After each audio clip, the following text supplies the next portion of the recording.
Praise the Lord. Aroma T വിയിലെ എല്ലാ മാന്യ ശ്രോതാക്കൾക്കും വേഗം വരുന്ന കർത്താവായ യേശുക്രിസ്തുവിന്റെ തന്നെ തിരുനാമത്തിൽ വന്ദനത്തെയും സ്വാഗതത്തെയും അറിയിക്കുന്നു. നിങ്ങളോട് ഒരുമിച്ച് വീണ്ടും ഒരു അവസരം കൂടി കർത്താവിൻ്റെ നാമത്തെ ഉയർത്തുവാൻ ദൈവം നൽകി നല്ല നിമിഷങ്ങൾക്കായി ദൈവത്തിന് നന്ദി പറയുന്നു. കഴിഞ്ഞ ദിവസങ്ങളിലൊക്കെ വ്യത്യസ്തമായ ജീവിതാനുഭവം, അനുഗ്രഹിക്കപ്പെട്ട സാക്ഷ്യവുമായി സമയങ്ങളെ ചിലവഴിപ്പാൻ കർത്താവ് അവസരങ്ങളെ തന്നല്ലോ.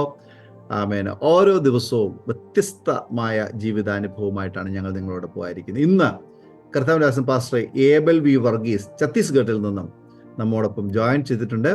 കർത്താവിന്റെ ദാസനെ പരിചയപ്പെടുവാനും തൻ്റെ ജീവിതാനുഭവങ്ങളും ദൈവം നടത്തിയ നാൾവഴികളെക്കുറിച്ചും ഒക്കെ നമുക്ക് വളരെ സവിസ്തരമായി കേൾക്കുന്നതിനുള്ള സമയമാണ്. അയാൾ ശ്രദ്ധയോടെ പ്രാർത്ഥനയോടെ നമുക്ക് ആയിരിക്കാൻ സ്കിപ്പ് ചെയ്യാതെ അവസാനം വരെ ഈ വീഡിയോ കാണുക, കേൾക്കുക. നിങ്ങൾക്ക് തീർച്ചയായിട്ടും ഒരു അനുഗ്രഹമായിരിക്കും.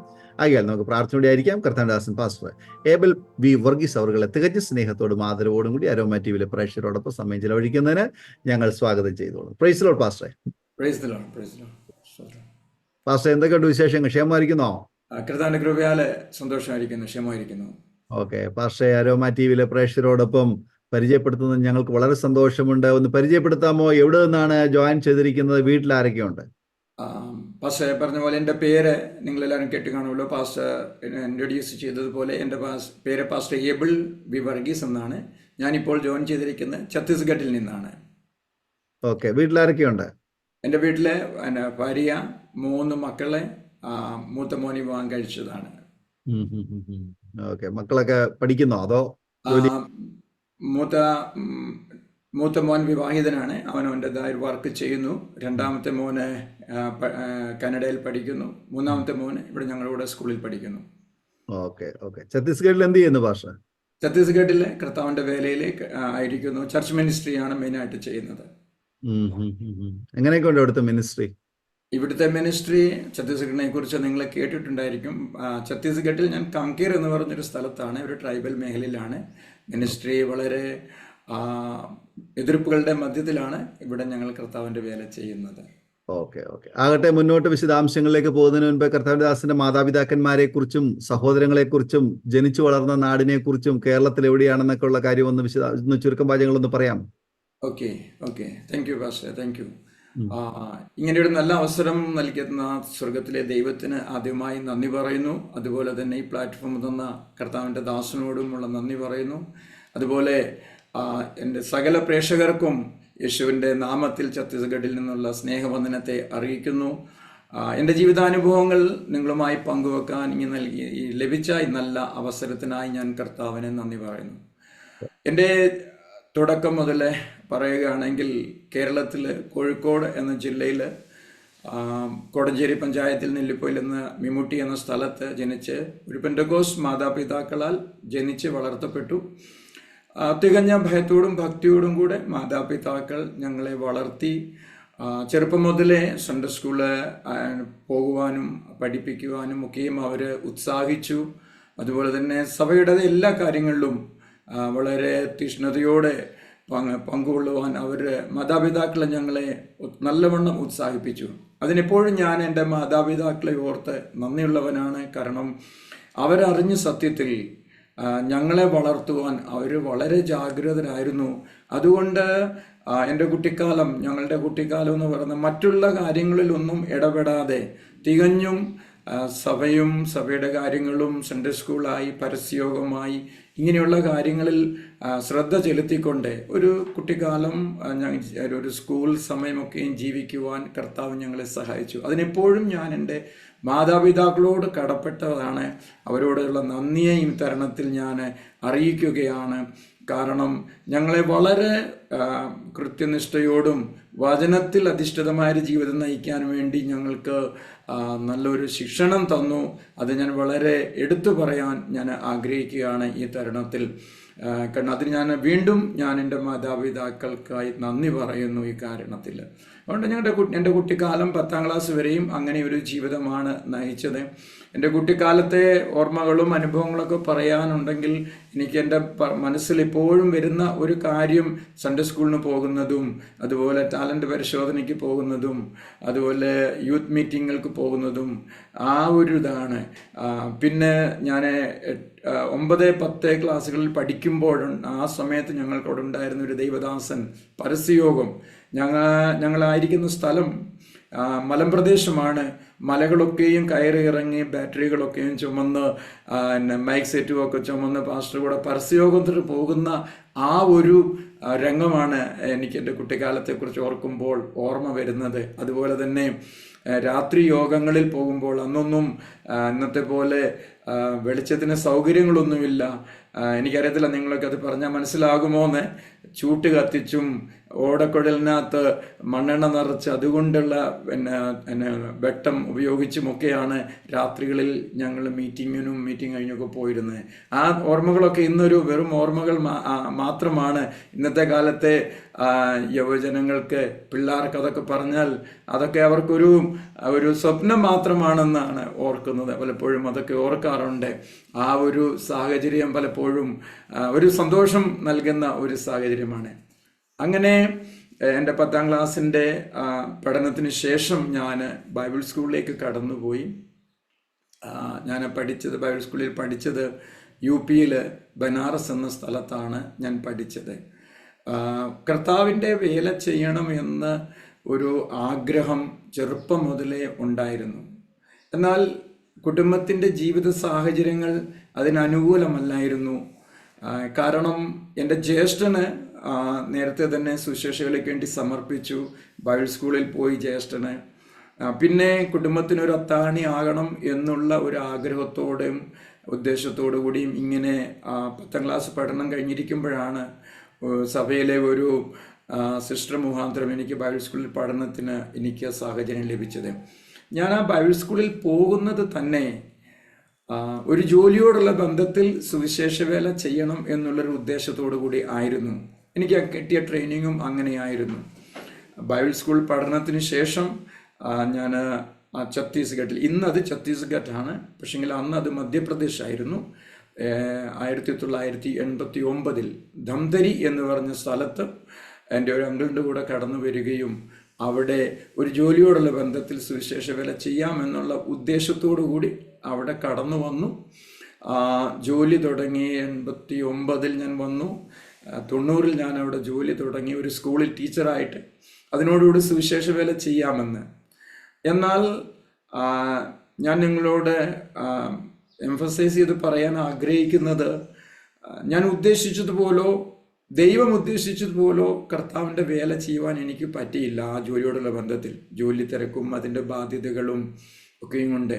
പക്ഷെങ്കിൽ ഹൃദയം എന്നും തേങ്ങുമായിരുന്നു. കർത്താവിൻ്റെ വേല ചെയ്യേണ്ടതുപോലെ ചെയ്യാൻ പറ്റുന്നില്ലല്ലോ എന്നുള്ള ആ ഒരു ഹൃദയ തേങ്ങലുണ്ടായിരുന്നു. ഞാനത് ചുരുക്കി പറയട്ടെ. എന്നാൽ ഒരു 8 വർഷത്തിന് ശേഷം എൻ്റെ കർത്താവ് തൻ്റെ ഇഷ്ടപ്രകാരം എൻ്റെ വേല ചെയ്യുവാൻ വേണ്ടി എന്നെ അതിൽ നിന്ന് വിളിച്ച് ഇറങ്ങി എന്ന് ഞാൻ പറയത്തില്ല. എൻ്റെ ദൈവം എന്നെ പിടിച്ച് ഇറക്കി എന്ന് എനിക്ക് പറയുവാൻ ഉള്ളൂ. ഇന്ന് ഞാൻ ആയിരിക്കുന്ന സ്ഥാനത്ത് ഛത്തീസ്ഗഡിൽ കാങ്കേർ എന്ന് പറയുന്ന ഡിസ്ട്രിക്റ്റിൽ വളരെ ട്രൈബൽ ആയിരിക്കുന്ന ഒരു ഏരിയയാണ്. മലമ്പ്രദേശങ്ങളാൽ ഉള്ള ഒരു ഏരിയയാണ്. 97 കർത്താവിൻ്റെ വേലയ്ക്ക് ഇവിടെ കടന്നു വരുവാനും പൈനിയർ മിനിസ്ട്രി തുടങ്ങുവാനും ദൈവം സഹായിച്ചു. ഇതിനിടയ്ക്ക് ഞാൻ ജോലിയിലായിരുന്നപ്പോഴാണ് എൻ്റെ വിവാഹം കഴിയുന്നത്. ആ സമയത്ത് എൻ്റെ വിവാഹത്തെക്കുറിച്ച് പറയുകയാണെങ്കിൽ വളരെ അനുഭവങ്ങൾ അതിലെനിക്ക് പറയുവാനുണ്ട്. കാരണം ഞാൻ ആദ്യമേ പറഞ്ഞല്ലോ, എൻ്റെ ആഗ്രഹം കർത്താവിൻ്റെ വേല ചെയ്യണം ചെറുപ്പം മുതലേ. പക്ഷെങ്കിൽ ജീവിത സാഹചര്യങ്ങൾ അതിന് അനുവദിച്ചില്ല. എന്നാലും കർത്താവിൻ്റെ വേല ചെയ്യണം എന്നുള്ള ആഗ്രഹമുണ്ടായിരുന്നു. അപ്പോൾ ആ ആഗ്രഹത്തെ എങ്ങനെ പൂർത്തീകരിക്കണം എന്നുള്ള അതിനുള്ള വഴികൾ നമ്മൾ ചിന്തിക്കാൻ തുടങ്ങി, ഞാൻ ചിന്തിക്കാൻ തുടങ്ങി. അപ്പോൾ ഞാൻ ചിന്തിച്ച് വന്ന ഒരു കണക്കുകൂട്ടലുകളിൽ ഞാൻ എത്തിപ്പെട്ടത്, ഒരു ജോലിയുള്ളൊരു ഭാര്യ ഉണ്ടെങ്കിൽ കർത്താവിൻ്റെ വേല ചെയ്യുവാൻ വളരെ ഈസിയാണ്. കാരണം സാമ്പത്തികമായിട്ട് നമുക്ക് ബുദ്ധിമുട്ടുണ്ടാകത്തില്ല. സോ അതുകൊണ്ട് വിവാഹത്തെക്കുറിച്ച് പ്രാർത്ഥിക്കുമ്പോഴൊക്കെയും ഈ ഒരു വിഷയം വെച്ചാണ് പ്രാധാന്യം കൊടുത്തുകൊണ്ട് പ്രാർത്ഥിച്ച്, കർത്താവെ എനിക്ക് ജോലിയുള്ള ഒരു ഭാര്യ എനിക്ക് തരണം, ഒരാളെ ഭാര്യയായിട്ട് എനിക്ക് തരണം, എങ്കിൽ ഞാൻ നിൻ്റെ വേലയ്ക്ക് വേണ്ടി ഇറങ്ങിക്കൊള്ളാമെന്ന് ഞാൻ കർത്താവിനോട് വാദിച്ചു പ്രാർത്ഥിച്ചു. അങ്ങനെ പ്രാർത്ഥിച്ചു കൊണ്ടിരുന്നു. വിവാഹത്തിനുള്ള ആലോചനകൾ വന്നപ്പോഴും ആദ്യം ചോദിക്കുന്നത് ജോലിയുണ്ടോ, ജോലിയില്ലേ എന്നാ വേണ്ട. ആ ഒറ്റ ഒരു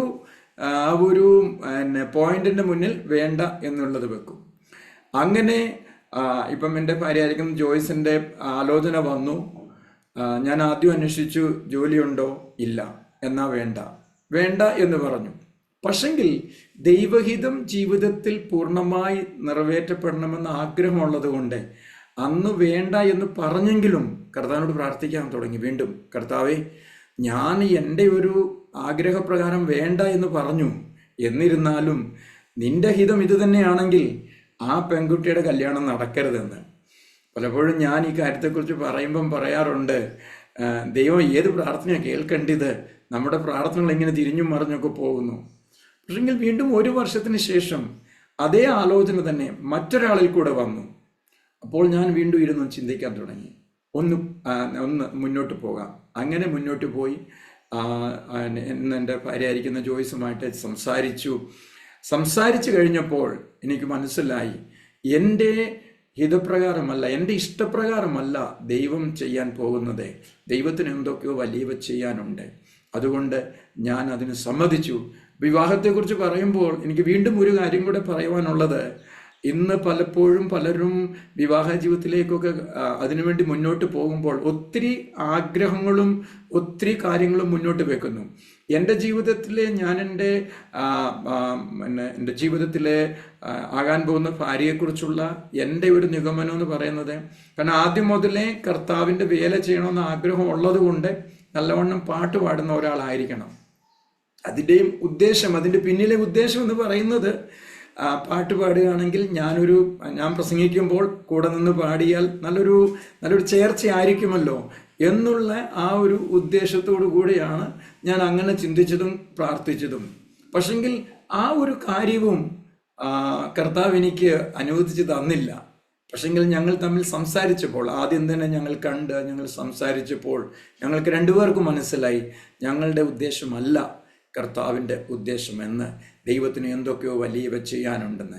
അത് മനസ്സിലാക്കിയ നിമിഷം, ആ സമയം തന്നെ ഞാൻ തീരുമാനിച്ചു, ദൈവത്തിൻ്റെ ഹിതം എന്താണോ അതിൻ പ്രകാരം മുന്നോട്ട് പോകുക. നമ്മൾ പറയുന്ന പ്രകാരം ദൈവം ആർക്കും കടക്കാരനല്ല. ആ ഒരു കാര്യം കൂടെ ഞാൻ മുന്നോട്ട് പോകട്ടെ. അതായത് ഞാനൊരു ജോലിയുള്ള ഭാര്യയെ ആഗ്രഹിച്ചു, ദൈവം തന്നില്ല, ദൈവം അനുവദിച്ചില്ല എന്ന് വേണം പറയാൻ. അന്ന് കഴിഞ്ഞപ്പോൾ ഞാൻ പ്രാർത്ഥിക്കാൻ തുടങ്ങി. വീണ്ടും എൻ്റെ പ്രാർത്ഥനയുടെ സ്റ്റൈല് മാറി. ഞാൻ കർത്താവിനോട് പറഞ്ഞു, കർത്താവേ, ജോലിയുള്ള ഭാര്യയെ തരികയായിരുന്നെങ്കിൽ ഞാൻ സുവിശേഷങ്ങളിലേക്ക് ഇറങ്ങാമെന്ന് ഞാൻ പറഞ്ഞു. അതോ നടന്നില്ല. എന്നാൽ ഇനിയും എൻ്റെ ഭാര്യ നല്ലൊരു വിദ്യാഭ്യാസമുള്ള ആളാണ്, ആ വിദ്യാഭ്യാസമുള്ള ഭാര്യയ്ക്ക് നീ ഒരു ജോലി കൊടുക്ക്, അപ്പോൾ ഞാൻ അങ്ങയുടെ വേലയ്ക്ക് വേണ്ടി ഇറങ്ങാം. നമ്മുടെ പ്രാർത്ഥനയുടെ സ്റ്റൈല് മാറുകയാണ്. അപ്പോഴും ദൈവം മാറാതെ ഒന്ന് തന്നെ എന്നോട് സംസാരിച്ചുകൊണ്ടിരുന്നു, ആദ്യം നീ ഇറങ്ങ്, ബാക്കി കാര്യം പിന്നെ ഞാൻ ചെയ്യാമെന്ന്. അങ്ങനെ 1997 കർത്താവിൻ്റെ വേലയ്ക്ക് വേണ്ടി ഇറങ്ങി. ഞാൻ ഇറങ്ങിയ ആ നിമിഷം ദൈവം എൻ്റെ ഭാര്യയ്ക്കൊരു ജോലി കൊടുത്തു. കർത്താവ് ഇപ്പോഴും തൻ്റെ വാഗ്ദത്തങ്ങളിൽ വിശ്വസ്തനാണ്. ഞാൻ പറഞ്ഞു എൻ്റെ ഭാര്യയ്ക്ക് ജോലി കൊടുക്കുക, ഞാൻ സുവിശേഷ വേലയ്ക്ക് ഇറങ്ങാം. ദൈവം പറഞ്ഞു നീ ആദ്യം ഇറങ്ങ്, ബാക്കി കാര്യം ഞാൻ ചെയ്യാം. അങ്ങനെ ദൈവം എന്നെ പിടിച്ചിറക്കി എൻ്റെ ഭാര്യയ്ക്കൊരു ജോലി കൊടുത്തു. പക്ഷെങ്കിൽ കർത്താവിൻ്റെ വേലയിൽ ആയിരുന്നു വ്യാപൃതനാകാൻ കർത്താവ് ഞങ്ങളെ സഹായിച്ചത് കൊണ്ട് ആ ജോലി കണ്ടിന്യൂ ചെയ്യുവാൻ ദൈവം അനുവദിച്ചില്ല. ഞങ്ങളെ കൊണ്ട് സമയം ഞങ്ങൾക്ക് ഒരുമിച്ച് കൂട്ടിക്കൊണ്ടു പോകാൻ പറ്റാത്തത് കൊണ്ട് ഒരു വർഷത്തിന് ശേഷം ആ ജോലി ഞങ്ങൾ വേണ്ട എന്ന് വെച്ചു. അന്നു മുതൽ ഇന്ന് വരെയും കർത്താവ് ഞങ്ങളെ വളരെ അത്ഭുതകരമായി ദൈവം ജീവിക്കുന്നു എന്ന അനുഭവത്തിൽ കൂടെ അനുഭവിച്ചറിയുവാനും അനേകർക്ക് അതൊരു പ്രചോദനമായി തീരുവാനും കർത്താവ് ഞങ്ങളെ സഹായിക്കുന്നു. ഞാനിതിനു മുമ്പ് ഒരു സെന്റൻസ് പറഞ്ഞിരുന്നല്ലോ, കർത്താവ് ആർക്കും കടക്കാരനല്ല എന്ന്. സോ ഞാനൊരു പാട്ട് പാടുന്ന ഒരു ഭാര്യയാണ് ആഗ്രഹിച്ചത്. പക്ഷേ എൻ്റെ ദൈവം ആ കടം എന്നോട് തീർത്തത് എനിക്ക് മ്യൂസിക് പരമായി എല്ലാ കാര്യങ്ങളും കൈകാര്യം ചെയ്യുവാൻ കഴിവുള്ള 3 ആൺമക്കളെ ദൈവം എനിക്ക് തന്നു. ഇന്ന് ഞാൻ സ്റ്റേജിൽ നിൽക്കുമ്പോൾ എൻ്റെ കൂടെ വർഷിപ്പ് ലീഡ് ചെയ്യുന്നത് മൂത്ത മോന് വാദ്യോപകരണങ്ങൾ വായിച്ച്, രണ്ടാമത്തെ മോനും അതുപോലെ, മൂന്നാമത്തെ മോനും ഇപ്പോൾ അതിനു മുന്നേ തയ്യാറായിക്കൊണ്ടിരിക്കുന്നു. ദൈവം ആർക്കും ഒരിക്കലും കടക്കാരനല്ല എന്ന ജീവിതത്തിൽ ഒത്തിരി അനുഭവങ്ങളിൽ കൂടെ എനിക്ക് നിങ്ങളോട് പറയുവാൻ സാധിക്കും. അങ്ങനെ ഞങ്ങൾ 1997 ആ ജോലി ചെയ്തുകൊണ്ടിരുന്ന സ്ഥലത്ത് നിന്ന് ഈ കാങ്കർ എന്ന് പറഞ്ഞ സ്ഥലത്തേക്ക്, ഈ സ്ഥലത്തെക്കുറിച്ച് അല്പം ഞാൻ നിങ്ങളോട് പറയാൻ ആഗ്രഹിക്കുന്നത്, ഛത്തീസ്ഗഡിൽ ബസ്തർ എന്ന് പറഞ്ഞൊരു മേഖലയുണ്ട്. ചിലർക്കൊക്കെയും ആ സ്ഥലത്തെക്കുറിച്ച് അറിയാമായിരിക്കും. വളരെ ട്രൈബൽ ആൾക്കാർ ജീവിക്കുന്ന ഒരു സ്ഥലമാണ് ബസ്തർ മേഖല എന്ന് പറഞ്ഞാൽ. ഇന്നും ഞങ്ങൾ ഈ ആയിരിക്കുന്ന ഈ സ്ഥലത്ത് നിന്നൊരു 10-12 കിലോമീറ്ററൊക്കെ മുന്നോട്ട് പോവുകയാണെങ്കിൽ അവിടെയൊക്കെ ശരിയായ മൊബൈൽ റേഞ്ച് കിട്ടാത്ത സ്ഥലങ്ങളാണ് ഇന്നും ഇത്. അപ്പോൾ ചിന്തിച്ച് നോക്കാം, ഒരു 27 വർഷം മുമ്പ് എങ്ങനെ ആയിരുന്നുവെന്ന്. ദൈവം ഞങ്ങളെ ഇവിടെ കൊണ്ടാക്കി എന്ന് മാത്രമേ എനിക്ക് പറയുവാൻ സാധിക്കത്തുള്ളൂ. ദൈവം നമ്മളെ, ദൈവത്തിൻ്റെ ഹിതം നമ്മളിൽ കൂടെ പൂർണ്ണമായി പൂർത്തീകരിക്കാൻ ദൈവം ആഗ്രഹിക്കുമ്പോൾ നമ്മളെ ദൈവം നമ്മുടെ ആഗ്രഹങ്ങൾ അനുസരിച്ചൊന്നുമല്ല, നമ്മൾ ആഗ്രഹിക്കുന്ന ആ സ്ഥലത്തല്ല ദൈവം കൊണ്ടാക്കുന്നത്. എൻ്റെ ജീവിതത്തിലെ ഒരു കാര്യം ഇന്നും ദൈവം എനിക്ക് വേണ്ടി ചെയ്യുന്നത്, ദൈവം കൈ പിടിച്ചു നടത്തിക്കൊണ്ട് പോവുകയാണ്. ഞാൻ സുവിശേഷവേലയ്ക്ക് ഇറങ്ങുന്നതിന് മുമ്പ് ജോലിയിലായിരുന്നപ്പോൾ കർത്താവിനോട് 3 കാര്യങ്ങളാണ് പറഞ്ഞത്. കർത്താവെ, ഈ 3 കാര്യങ്ങൾ എനിക്ക് ചെയ്തു തരികയാണെങ്കിൽ ഞാൻ ഈസി ആയിട്ട് ഇറങ്ങാം. 1, ഞാൻ ഏത് ടൈപ്പ് ഓഫ് മിനിസ്ട്രി ചെയ്യണം, പാസ്റ്റൽ മിനിസ്ട്രി ആണോ, പ്രൊഫറ്റിക്കൽ മിനിസ്ട്രി ആണോ, മ്യൂസിക് മിനിസ്ട്രി ആണോ, ഏത് മിനിസ്ട്രിയെ ചെയ്യേണ്ടതെന്ന് കർത്താവിനോട് സംസാരിക്കണം. 2-മത്തെ കാര്യം, ഞാൻ ആരുടെ കൂടെ മിനിസ്ട്രി ചെയ്യണം. 3-മത്തെ കാര്യം, ഏത് സ്ഥലത്ത് പോയി മിനിസ്ട്രി ചെയ്യണം. ഞാൻ ഒന്ന് പറയാൻ ആഗ്രഹിക്കുന്നത്, ഇതെൻ്റെ അനുഭവമാണ്. നിങ്ങൾ മറ്റുള്ളവർക്ക് വ്യത്യസ്തമായ അനുഭവങ്ങൾ ഉണ്ടായിരിക്കാം. ഈ 3 കാര്യത്തിനും ഞാൻ ഇറങ്ങുന്നതിനും വരെ ഞാൻ ആഗ്രഹിച്ച പോലെ കർത്താവ് എനിക്ക് ഉത്തരം തന്നില്ല. എന്നാൽ എൻ്റെ ദൈവം കൈ പിടിച്ച് ഞങ്ങളെ കൂട്ടിക്കൊണ്ടുപോയി ആ ദൈവത്തിൻ്റെ കരങ്ങളിൽ ദൈവം കൊണ്ടുപോയ വഴിയെ നടത്തിക്കൊണ്ടു വന്നപ്പോൾ ഞങ്ങൾക്ക് ഒന്നിനും ഒരു കുറവോ ഒന്നിനും ഒരു ബുദ്ധിമുട്ടോ അല്ലെങ്കിൽ ഒരു തെറ്റിലകപ്പെടുവാനോ അല്ലെങ്കിൽ ഒരു തെറ്റായ വഴിയിൽ പോകുവാനോ ദൈവം അനുവദിച്ചില്ല. ദൈവം കൈ പിടിച്ചു നടത്തുന്നു എന്ന് പറയുന്നതിനോട് ഒന്നുകൂടെ ഞാനൊരു അനുഭവം കൂടെ പറയട്ടെ. ഞാനായിരിക്കുന്ന ഈ സ്ഥലത്ത് കാൻകേർ എന്ന് പറയുന്ന ഈ ജില്ല വന്നു കഴിഞ്ഞപ്പോൾ വളരെ ഒരു രീതിയിലും ഇവിടെ നിന്നു പോകാൻ പറ്റത്തില്ല എന്നുള്ള ഒരു സാഹചര്യമായിരുന്നു ഇവിടെ ഞങ്ങൾക്കുണ്ടായിരുന്നത്. എതിർപ്പ് ഭയങ്കരമായിട്ട്. ഇന്നാണ് ക്രിസ്തീയ വിരോധം മൊത്തമായിട്ട് ഭാരതത്തിൽ വ്യാപിച്ചിരിക്കുന്നത്. അന്ന് 2003-2004 കാലയളവിൽ ഈ സ്ഥലത്ത് ഭയങ്കരമായ ഒരു എതിർപ്പ് ഉണ്ടായി. അതായത് അന്ന് 7 പാസ്റ്റർമാർ 2004 ഇവിടെ നിന്ന് വിട്ടുപോയി. എതിർപ്പിൻ്റെ ആ കാഠിന്യം കാരണം അതിൽ മലയാളീസും ഉൾപ്പെടുന്നു, അല്ലാത്തവരും ഉൾപ്പെടുന്നു. അത്രമാത്രം എതിർപ്പ് അന്ന് മുതൽ ഈ സ്ഥലത്തുണ്ട്. അങ്ങനെ ഒരു സാഹചര്യത്തിൽ ഒരിക്കൽ ഒരു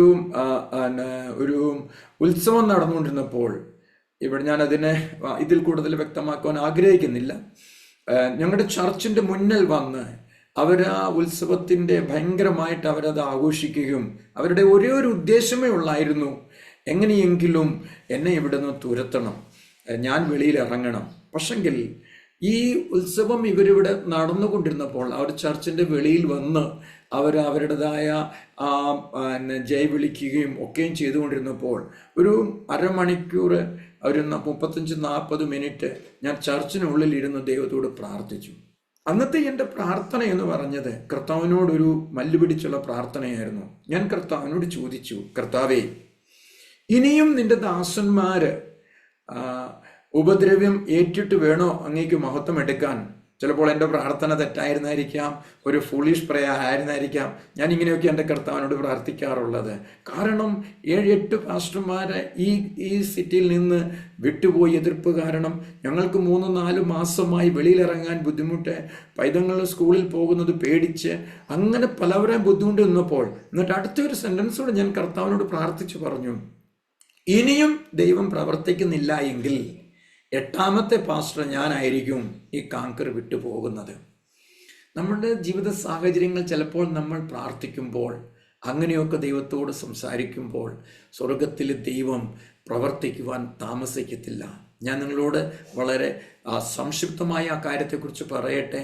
12 മണിക്കൂർ തീരുന്നതിന് മുമ്പ് തന്നെ ദൈവം ആ ഒരു ലഹളയെ, ക്രിസ്തീയ വിരോധം വന്ന ലഹളയെ മറ്റൊരു രീതിയിൽ ദൈവം അതിനെ ഡൈവേർട്ട് ചെയ്തു.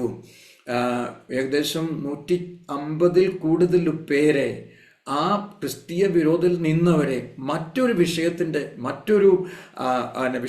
മുഖത്തെ അവർക്ക് ജയിലിൽ പോകേണ്ടി വന്നു. സ്വർഗത്തിലെ ദൈവം എപ്പോഴും നമ്മുടെ പ്രാർത്ഥന കേൾക്കുന്ന ദൈവമാണ്. തൻ്റെ ജനങ്ങളെ, തൻ്റെ മക്കളെ സംരക്ഷിക്കുവാൻ ദൈവത്തിന് ഒത്തിരി വഴികളുണ്ട്. ഞാനിത് പറയുന്നത് എന്തിനെന്ന് ചോദിച്ചാൽ, കൈ പിടിച്ച് ദൈവം കൊണ്ടുപോകുന്നു എന്ന ഒരു വാക്യം പറയുവാനായിട്ടാണ് ഞാനിത് നിങ്ങളോട് പറയുന്നത്. അത് കഴിഞ്ഞിട്ടും ചില സാഹചര്യങ്ങളുടെ മുഖത്ത് 4 പ്രാവശ്യം ഈ സ്ഥലത്ത് നിന്ന് വിട്ടുപോകുവാൻ ഞങ്ങൾ ആഗ്രഹിച്ചു, സ്റ്റെപ്പ് എടുത്തു. അങ്ങനെയുള്ള ഒരു സ്ഥലമാണ് ഈ ഒരു സ്ഥലം എന്ന് പറയുന്നത്. എന്നാൽ ഞാൻ വീണ്ടും പറയട്ടെ, ദൈവം പിടിച്ചിവിടെ നിർത്തി. എന്തിനു പറയുന്നു? ഇവിടെ നിന്ന് പിലായി എന്ന് പറഞ്ഞ സിറ്റിയിലേക്ക് ഇനി ഇവിടെ ശുശ്രൂഷിക്കുന്നില്ല എന്നും പറഞ്ഞ് അതിൻ്റെ ആദ്യ പടി എന്നുള്ള പ്രകാരം മക്കളുടെ വിദ്യാഭ്യാസം എന്നുള്ള പേരും പറഞ്ഞ് ആദ്യം മക്കളെ അങ്ങോട്ട് ഷിഫ്റ്റ് ചെയ്തു.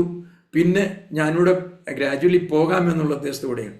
നമുക്ക് പലപ്പോഴും പല പദ്ധതികളുണ്ട്. എന്നാൽ ദൈവം ആരൊക്കെയോ എവിടെയൊക്കെയോ ഉപയോഗിക്കാൻ ആഗ്രഹിക്കുന്നത്, അതിനുവേണ്ടി നമ്മൾ പൂർണ്ണമായി ഏൽപ്പിച്ചു കൊടുക്കുമ്പോൾ ഏതൊക്കെ പദ്ധതി നമ്മൾ ആവിഷ്കരിച്ചു എന്ന് പറഞ്ഞാലും സ്വർഗത്തിലെ ദൈവം വീണ്ടും കൈപിടിച്ച് അങ്ങോട്ട് തന്നെ തിരിച്ചു കൊണ്ടുവരും. 4 പ്രാവശ്യം ഇവിടെ നിന്ന് വിട്ടുപോകാൻ ആഗ്രഹിച്ചിട്ടും എൻ്റെ സ്വർഗത്തിലെ ദൈവം വീണ്ടും ഞങ്ങളെ ഇവിടെ തിരിച്ചു കൊണ്ടുവന്നു. ഇവിടെ തന്നെ ഇന്നും ആയിരിക്കുന്നു എന്ന് പറയുന്നതിൽ എനിക്ക് വളരെ സന്തോഷമുണ്ട്. എന്ന് പറഞ്ഞാൽ ദൈവം മഹത്വത്തിന് വേണ്ടി ഞാൻ പറയട്ടെ, ദൈവം കൈ പിടിച്ചു കൊണ്ടുപോകുന്നത് അത് കർത്താവിൻ്റെ വേലയിൽ ഇറങ്ങിയ അന്നു മുതൽ ഇന്ന് വരെയും ഞങ്ങൾ വളരെ വളരെ വ്യക്തമായിട്ടും അനുഭവിക്കുന്നു. ഞാൻ ആദ്യം നിങ്ങളോട് പറഞ്ഞല്ലോ, കുട്ടിക്കാലം വളരെ തികഞ്ഞ ആത്മീയത്തിൽ വളരുവാൻ കർത്താവ് സഹായിച്ചു. എൻ്റെ മാതാപിതാക്കളെ ദൈവം സഹായിച്ചു വളർത്തുവാൻ. ഇതൊരു ആത്മീയ അഹങ്കാരത്തിന് വേണ്ടി ഞാൻ പറയുകയല്ല. ഇങ്ങനെ ഞാൻ അത് പറയുന്ന എന്തിനും ചോദിച്ചാൽ, അങ്ങനെയാണ് ദൈവം ഞങ്ങളെ വളർത്തിക്കൊണ്ട് വന്നത്. അതിനാൽ ഞാൻ ദൈവത്തിന് നന്ദി പറയുന്നു. പക്ഷേ അന്ന് അതൊന്നും ഇഷ്ടപ്പെടത്തില്ലായിരുന്നു. മാതാപിതാക്കൾ ഞങ്ങളെ ഞെരുക്കി വെച്ചാണ് വളർത്തിയത്. അങ്ങനെ ചെയ്യരുത്, ഇങ്ങനെ ചെയ്യരുത്, അവിടെ പോകരുത്. ദൈവത്തെ ഭയമുണ്ടായിരുന്നു. എപ്പോഴും ഒരു കാര്യം എന്നെ ഭരിക്കുമായിരുന്നു. ഞാനൊരു പെന്തക്കോസ് വിശ്വാസിയാണ്. ഞാൻ എന്തെങ്കിലും തെറ്റായ രീതിയിൽ ചെയ്താൽ പെന്തക്കോസ് സമൂഹത്തിന് തന്നെ അതൊരു അപമാനമാകും. അതുകൊണ്ട് ആ ഒരു ഭയവും ഇത് എന്നെ ഭരിക്കുന്നുണ്ടായിരുന്നുകൊണ്ട് അങ്ങനെ ഒരു ജീവിതമാണ് നയിച്ചു വന്നത്. ഞാനിത് പറഞ്ഞു എന്തിനും ചോദിച്ചാൽ, ഏലിയാവിൻ്റെ ദൈവത്തെക്കുറിച്ചൊക്കെ ഒത്തിരി കേട്ടിട്ടുണ്ടെന്ന് സൺഡേ സ്കൂളിൽ പഠിച്ചിട്ടുണ്ട്.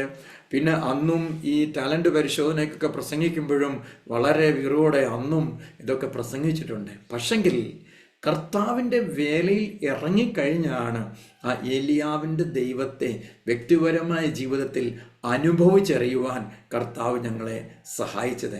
അത് ഇന്നും ദൈവം സഹായിച്ചുകൊണ്ടേ ഇരിക്കുന്നു. ഞാൻ എൻ്റെ സാക്ഷ്യത്തിൻ്റെ ഇടയ്ക്ക് തന്നെ നിങ്ങളോട് പറയട്ടെ, ദൈവത്തെ നോക്കി ഇറങ്ങുന്നവർക്ക്, നമ്മൾ വചനം പറയുമ്പോൾ വളരെ ഈസി ആയിട്ട് നമ്മൾ പറഞ്ഞു അവങ്കിലേക്ക് നോക്കിയ പ്രകാശിതരായി അവരുടെ മുഖം ലജ്ജിച്ചു പോയതുമില്ല എന്ന്. പക്ഷെങ്കിൽ ആ മുഖം, ആ വാക്യം, ആ വചനം ജീവിതത്തിൽ പ്രാവർത്തികമാകുന്നത് വളരെ വ്യക്തമായി ഇന്നും അനുഭവിച്ചറിയുവാൻ കർത്താവ് ഞങ്ങളെ സഹായിച്ചു കൊണ്ടിരിക്കുന്നു.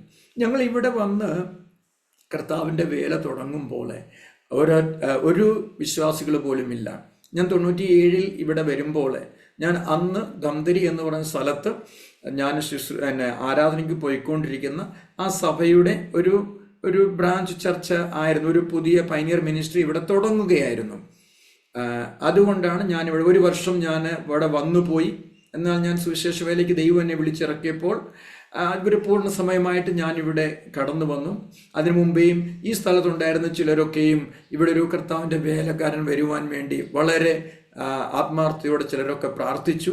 ആ പ്രാർത്ഥിച്ചവരെ ഓർത്ത് ഞാൻ കർത്താവിന് നന്ദി പറയുന്നു. വീണ്ടും ഞാനൊരു കാര്യം കൂടെ നിങ്ങളോട് പറയട്ടെ. ഏതൊരു കാര്യത്തിനു വേണ്ടി ഏതൊരു വ്യക്തി വളരെ ആത്മാർത്ഥതയോടെ പ്രാർത്ഥിക്കുന്നുവോ, ദൈവം ആ പ്രാർത്ഥനയ്ക്ക് ഉത്തരം തരുവാൻ വളരെ വളരെ വ്യക്തമായി ദൈവത്തിന് പദ്ധതികളുണ്ട്. 2 കാര്യം ഇതിൽ ഞാൻ നിങ്ങളെ ഓർമ്മിപ്പിക്കാൻ ആഗ്രഹിക്കുന്നു. ഒരാൾ പ്രാർത്ഥിക്കുന്നുവെങ്കിൽ ദൈവത്തിന് പദ്ധതി ദൈവം ചെയ്യും. അതേപോലെ തന്നെ ആ പ്രാർത്ഥനയുടെ ഉത്തരമായി ആരെയൊക്കെയോ ദൈവം എവിടെയൊക്കെയോ ഒരുക്കുന്നു. ആ ഒരുക്കല്, ആ ദൈവം ഒരുക്കുമ്പോൾ നമ്മൾ അതിനെ ഏൽപ്പിച്ചു കൊടുക്കുകയാണെങ്കിൽ ദൈവത്തിൻ്റെ പദ്ധതിയിലേക്ക്, ദൈവത്തിൻ്റെ ആ അലൈൻമെൻറ്റിലേക്ക് കടന്നു വരുവാൻ കർത്താവ് സഹായിക്കും. അതുകൊണ്ട് പ്രാർത്ഥിക്കുന്നവര് പ്രാർത്ഥന നിർത്തരുത്. ദൈവം ആരെയെങ്കിലും കൈപിടിച്ച് കൊണ്ടുപോകുന്നുവെങ്കിൽ ദൈവത്തിൻ്റെ കരങ്ങളിൽ നമ്മളങ്ങ് ഏൽപ്പിച്ചു കൊടുത്താൽ മതി. ഏൽപ്പിച്ചു കൊടുക്കുമ്പോൾ അത് ദൈവം നമ്മളെ കൈപിടിച്ച് കൊണ്ടുപോകുന്നു. എൻ്റെ സാക്ഷ്യത്തിൽ ഞാൻ നിങ്ങളെ ഓർമ്മിപ്പിക്കുവാൻ ആഗ്രഹിക്കുന്ന ഒരു കാര്യം, വ്യക്തമായി ദൈവം ഒരു ദർശനം നിങ്ങൾക്ക് തരുന്നില്ല എങ്കിൽ, അങ്ങനെയും തരുന്നുണ്ട്, പക്ഷെ എൻ്റെ അനുഭവം പല കാര്യങ്ങൾക്കും ദൈവം എനിക്കൊരു വ്യക്തത തന്നിട്ടില്ല. പക്ഷെങ്കിൽ ആ ദൈവം എന്നെ കൈപിടിച്ചങ്ങ് കൊണ്ടുപോയി അവിടെ ചെന്ന് കഴിയുമ്പോഴാണ് ദൈവത്തിൻ്റെ പ്രവൃത്തി എനിക്ക് എൻ്റെ ജീവിതത്തിൽ പൂർണ്ണമായി കാണുവാൻ സാധിക്കുന്നത്. ഞങ്ങളിവിടെ വന്ന് പൈനിയർ മിനിസ്ട്രി തുടങ്ങി. നമ്മൾക്ക് കൂട്ടിനാരുമില്ല. മലയാളികൾ എന്ന് പറയുന്നവർ വിരലിൽ എണ്ണാൻ മാത്രം മലയാളികളുള്ള ഒരു സ്ഥലം, നമ്മൾ സ്വന്തക്കാരിൽ നിന്നെല്ലാം ദൂരെ ആയിരിക്കുന്ന സ്ഥലം, വളരെ പേടിപ്പെടുത്തുന്ന അനുഭവങ്ങൾ, വളരെ ക്രൂരരായ മനുഷ്യർ, അങ്ങനെയുള്ള സാഹചര്യങ്ങൾ ഞങ്ങൾ വളരെ വളരെ ഭയത്തോടും എങ്ങനെ ചെയ്യണം, എങ്ങനെ മുന്നോട്ട് പോകുമെന്നുള്ള സാഹചര്യങ്ങൾ. പക്ഷെങ്കിൽ ആ ദിവസങ്ങളിലൊക്കെ ഒരേ ഒരു കാര്യമാണ് ഞങ്ങളെ ഭരിച്ചിരുന്നത്, എങ്ങനെയെങ്കിലും കർത്താവിൻ്റെ വേല ചെയ്യണം. ഒരു പ്രാർത്ഥന എനിക്ക് ആ നാളുകളിൽ ഉണ്ടായിരുന്നത്, 8 വർഷം ഞാൻ കർത്താവിൻ്റെ വേല പൂർണ്ണ സമയം ചെയ്യാതെ നഷ്ടപ്പെടുത്തി. എൻ്റെ പ്രാർത്ഥനയിൽ ഇന്നുമുള്ള ഒരു സെൻറ്റൻസ് ആയിരുന്നു, Lord give me that wasted 8 years back. കർത്താവെ, ആ നഷ്ടപ്പെടുത്തിയ ആ നാളുകൾ എനിക്ക് തിരികെ തരണമേ എന്ന് ഞാൻ കർത്താവിനോട് എല്ലാ ദിവസവും പ്രാർത്ഥിക്കുമായിരുന്നു. ആ പ്രാർത്ഥനയുടെ ഉത്തരമായിട്ട് ഞാൻ ഇവിടെ വന്ന് 2 വർഷത്തിനുള്ളിൽ ഒരു ഞായറാഴ്ച 4 ആരാധന നടത്തുവാൻ കർത്താവ് എന്നെ സഹായിച്ചു. തന്നെ രാവിലെ 8 മണി മുതൽ ഒരിടത്ത്, അത് കഴിഞ്ഞിട്ട് 10 മണി മുതൽ ഞാൻ താമസിക്കുന്ന സ്ഥലത്തെ, അത് കഴിഞ്ഞ് 3 മണി മുതൽ മറ്റൊരിടത്തെ, വൈകിട്ട് 7 മണി മുതൽ മറ്റൊരിടത്തെ. അന്ന് ഈ ഏരിയകളിൽ വലിയ ആരാധനകളൊന്നും നടക്കുന്നില്ലായിരുന്നു. ഇതൊക്കെയും സൈക്കിളിൽ യാത്ര ചെയ്തും ബസ്സിൽ യാത്ര ചെയ്തുമാണ് അന്ന് ഈ 4 ആരാധനകളും നടത്തിക്കൊണ്ടിരുന്നത്. ഇന്ന് അവിടെയൊക്കെയും നമ്മുടെ കൂടെ പ്രവർത്തിക്കുന്ന ദേവദാസന്മാർ കർത്താവിൻ്റെ വേലയിലായിരിക്കുന്നു എന്ന് പറയുന്നതിൽ എനിക്ക് വളരെ സന്തോഷമുണ്ട്. സോ നാം ദൈവത്തോട് പ്രാർത്ഥിക്കുമ്പോൾ, നാം ആഗ്രഹിക്കുമ്പോൾ ദൈവം നമ്മളെ, നമ്മുടെ പ്രാർത്ഥന കേട്ട് ഞാൻ വിശ്വസിക്കുന്നു, ഞാൻ എൻ്റെ ജീവിതത്തിൽ കാണുന്നു, ആ നഷ്ടപ്പെടുത്തിയ നാളുകളെ ദൈവം എനിക്ക് തിരികെ തരുന്നു. ഞാൻ വീണ്ടും ഒരു കാര്യം കൂടി നിങ്ങൾ എൻ്റെ സാക്ഷ്യം കേൾക്കുന്നവരോട് ഓർപ്പിക്കട്ടെ. കഴിഞ്ഞ നാളുകളിൽ നിങ്ങളുടെ ജീവിതത്തിൽ എന്തെങ്കിലും നഷ്ടപ്പെട്ട നഷ്ടപ്പെട്ടു പോയിട്ടുണ്ടെങ്കിൽ, സമയങ്ങളെ നഷ്ടപ്പെടുത്തിയിട്ടുണ്ടെങ്കിൽ, ഞാൻ പറയട്ടെ, പ്രാർത്ഥിക്കുന്നുവെങ്കിൽ, ആഗ്രഹിക്കുന്നുവെങ്കിൽ അതിനെ തിരികെ തരുന്ന ഒരു സ്വർഗത്തിലെ ദൈവമാണ് നമുക്കുള്ളത് എന്ന് എൻ്റെ ജീവിതാനുഭവങ്ങളോട് ചേർത്ത് വെച്ച് നിങ്ങളോട് പറയുവാൻ ഞാൻ ആഗ്രഹിക്കുന്നു. ജീവിതത്തിൻ്റെ അനുഭവങ്ങൾ കർത്താവിൻ്റെ വേലയിൽ വന്നു കഴിഞ്ഞതിന് ശേഷം ദൈവം നടത്തിയ വഴികൾ, അത്ഭുതകരമായി നടത്തിയ വഴികൾ ഒന്നൊന്നായി പറയുവാണെങ്കിൽ ഒത്തിരി എനിക്കുണ്ട്. ചിലത് മാത്രം ഞാൻ നിങ്ങളോട് പറയട്ടെ. വാടകയ്ക്ക് താമസിക്കുമ്പോൾ ഒരു ഉപവാസ പ്രാർത്ഥന ഞങ്ങൾ ഇവിടെ ക്രമീകരിച്ചു. അന്ന് എൻ്റെ 2 സ്നേഹിതന്മാരെ, ഒരാൾ ഇവിടെ നിന്ന് 160 കിലോമീറ്റർ ദൂരെ, മറ്റൊരാൾ ഇവിടെ നിന്ന് ഒരു 90 കിലോമീറ്റർ ദൂരെ. ഞങ്ങൾ സ്നേഹിതന്മാരെ, ഇത്രയൊക്കെ ദൂരെ പോകണം നമുക്കൊരു മലയാളി സഹോദരനെ കാണണമെങ്കിൽ. ഞങ്ങൾ 3 പേരും കാര്യങ്ങൾ ക്രമീകരിച്ചു. നമുക്കൊരു ഉപവാസ പ്രാർത്ഥന നടത്താമെന്ന് ഞങ്ങൾ ക്രമീകരിച്ചു. പക്ഷെങ്കിൽ ഒരു ചൊവ്വാഴ്ചയാണ് ഈ ഉപവാസ പ്രാർത്ഥന ഞങ്ങൾ നടത്താൻ ക്രമീകരിച്ചത്. ചൊവ്വ, ബുധൻ, വ്യാഴം ഇവിടുത്തെ ആദ്യത്തെ ഉപവാസ പ്രാർത്ഥനയാണ്. ഞങ്ങൾ 3 കുടുംബങ്ങളും ഒരുമിച്ച് കൂടുക, നമുക്ക് പ്രാർത്ഥിക്കുക എന്നുള്ളൊരു ഉദ്ദേശത്തോടു കൂടെ. പക്ഷെങ്കിൽ ആ ഞായറാഴ്ച എൻ്റെ കയ്യിൽ ഒന്നുമില്ല, ഒരു കാശുമില്ല.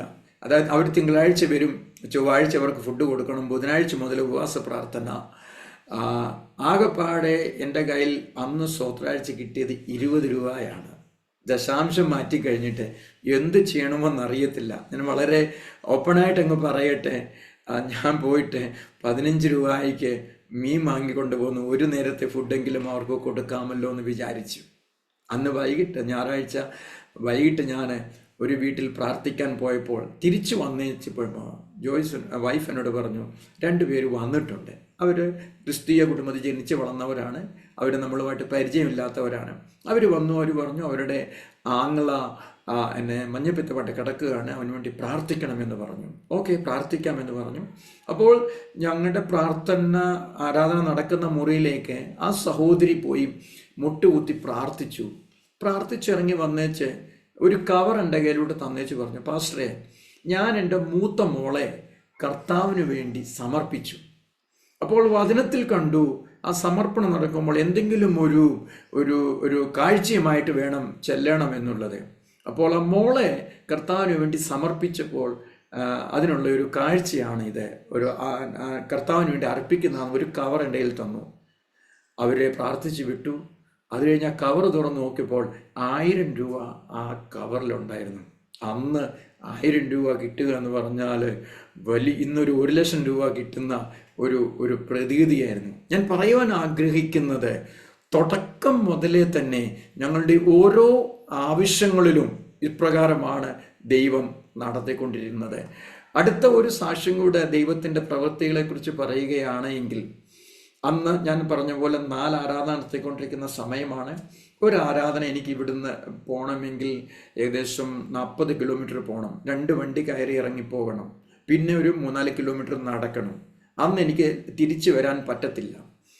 അന്നും ഇതുപോലെ ആരാധന കഴിഞ്ഞു രാവിലെ സമയം വീട്ടിലെ ഗ്യാസ് തീർന്നു, മറ്റു കാര്യങ്ങളൊന്നും വീട്ടിലില്ല.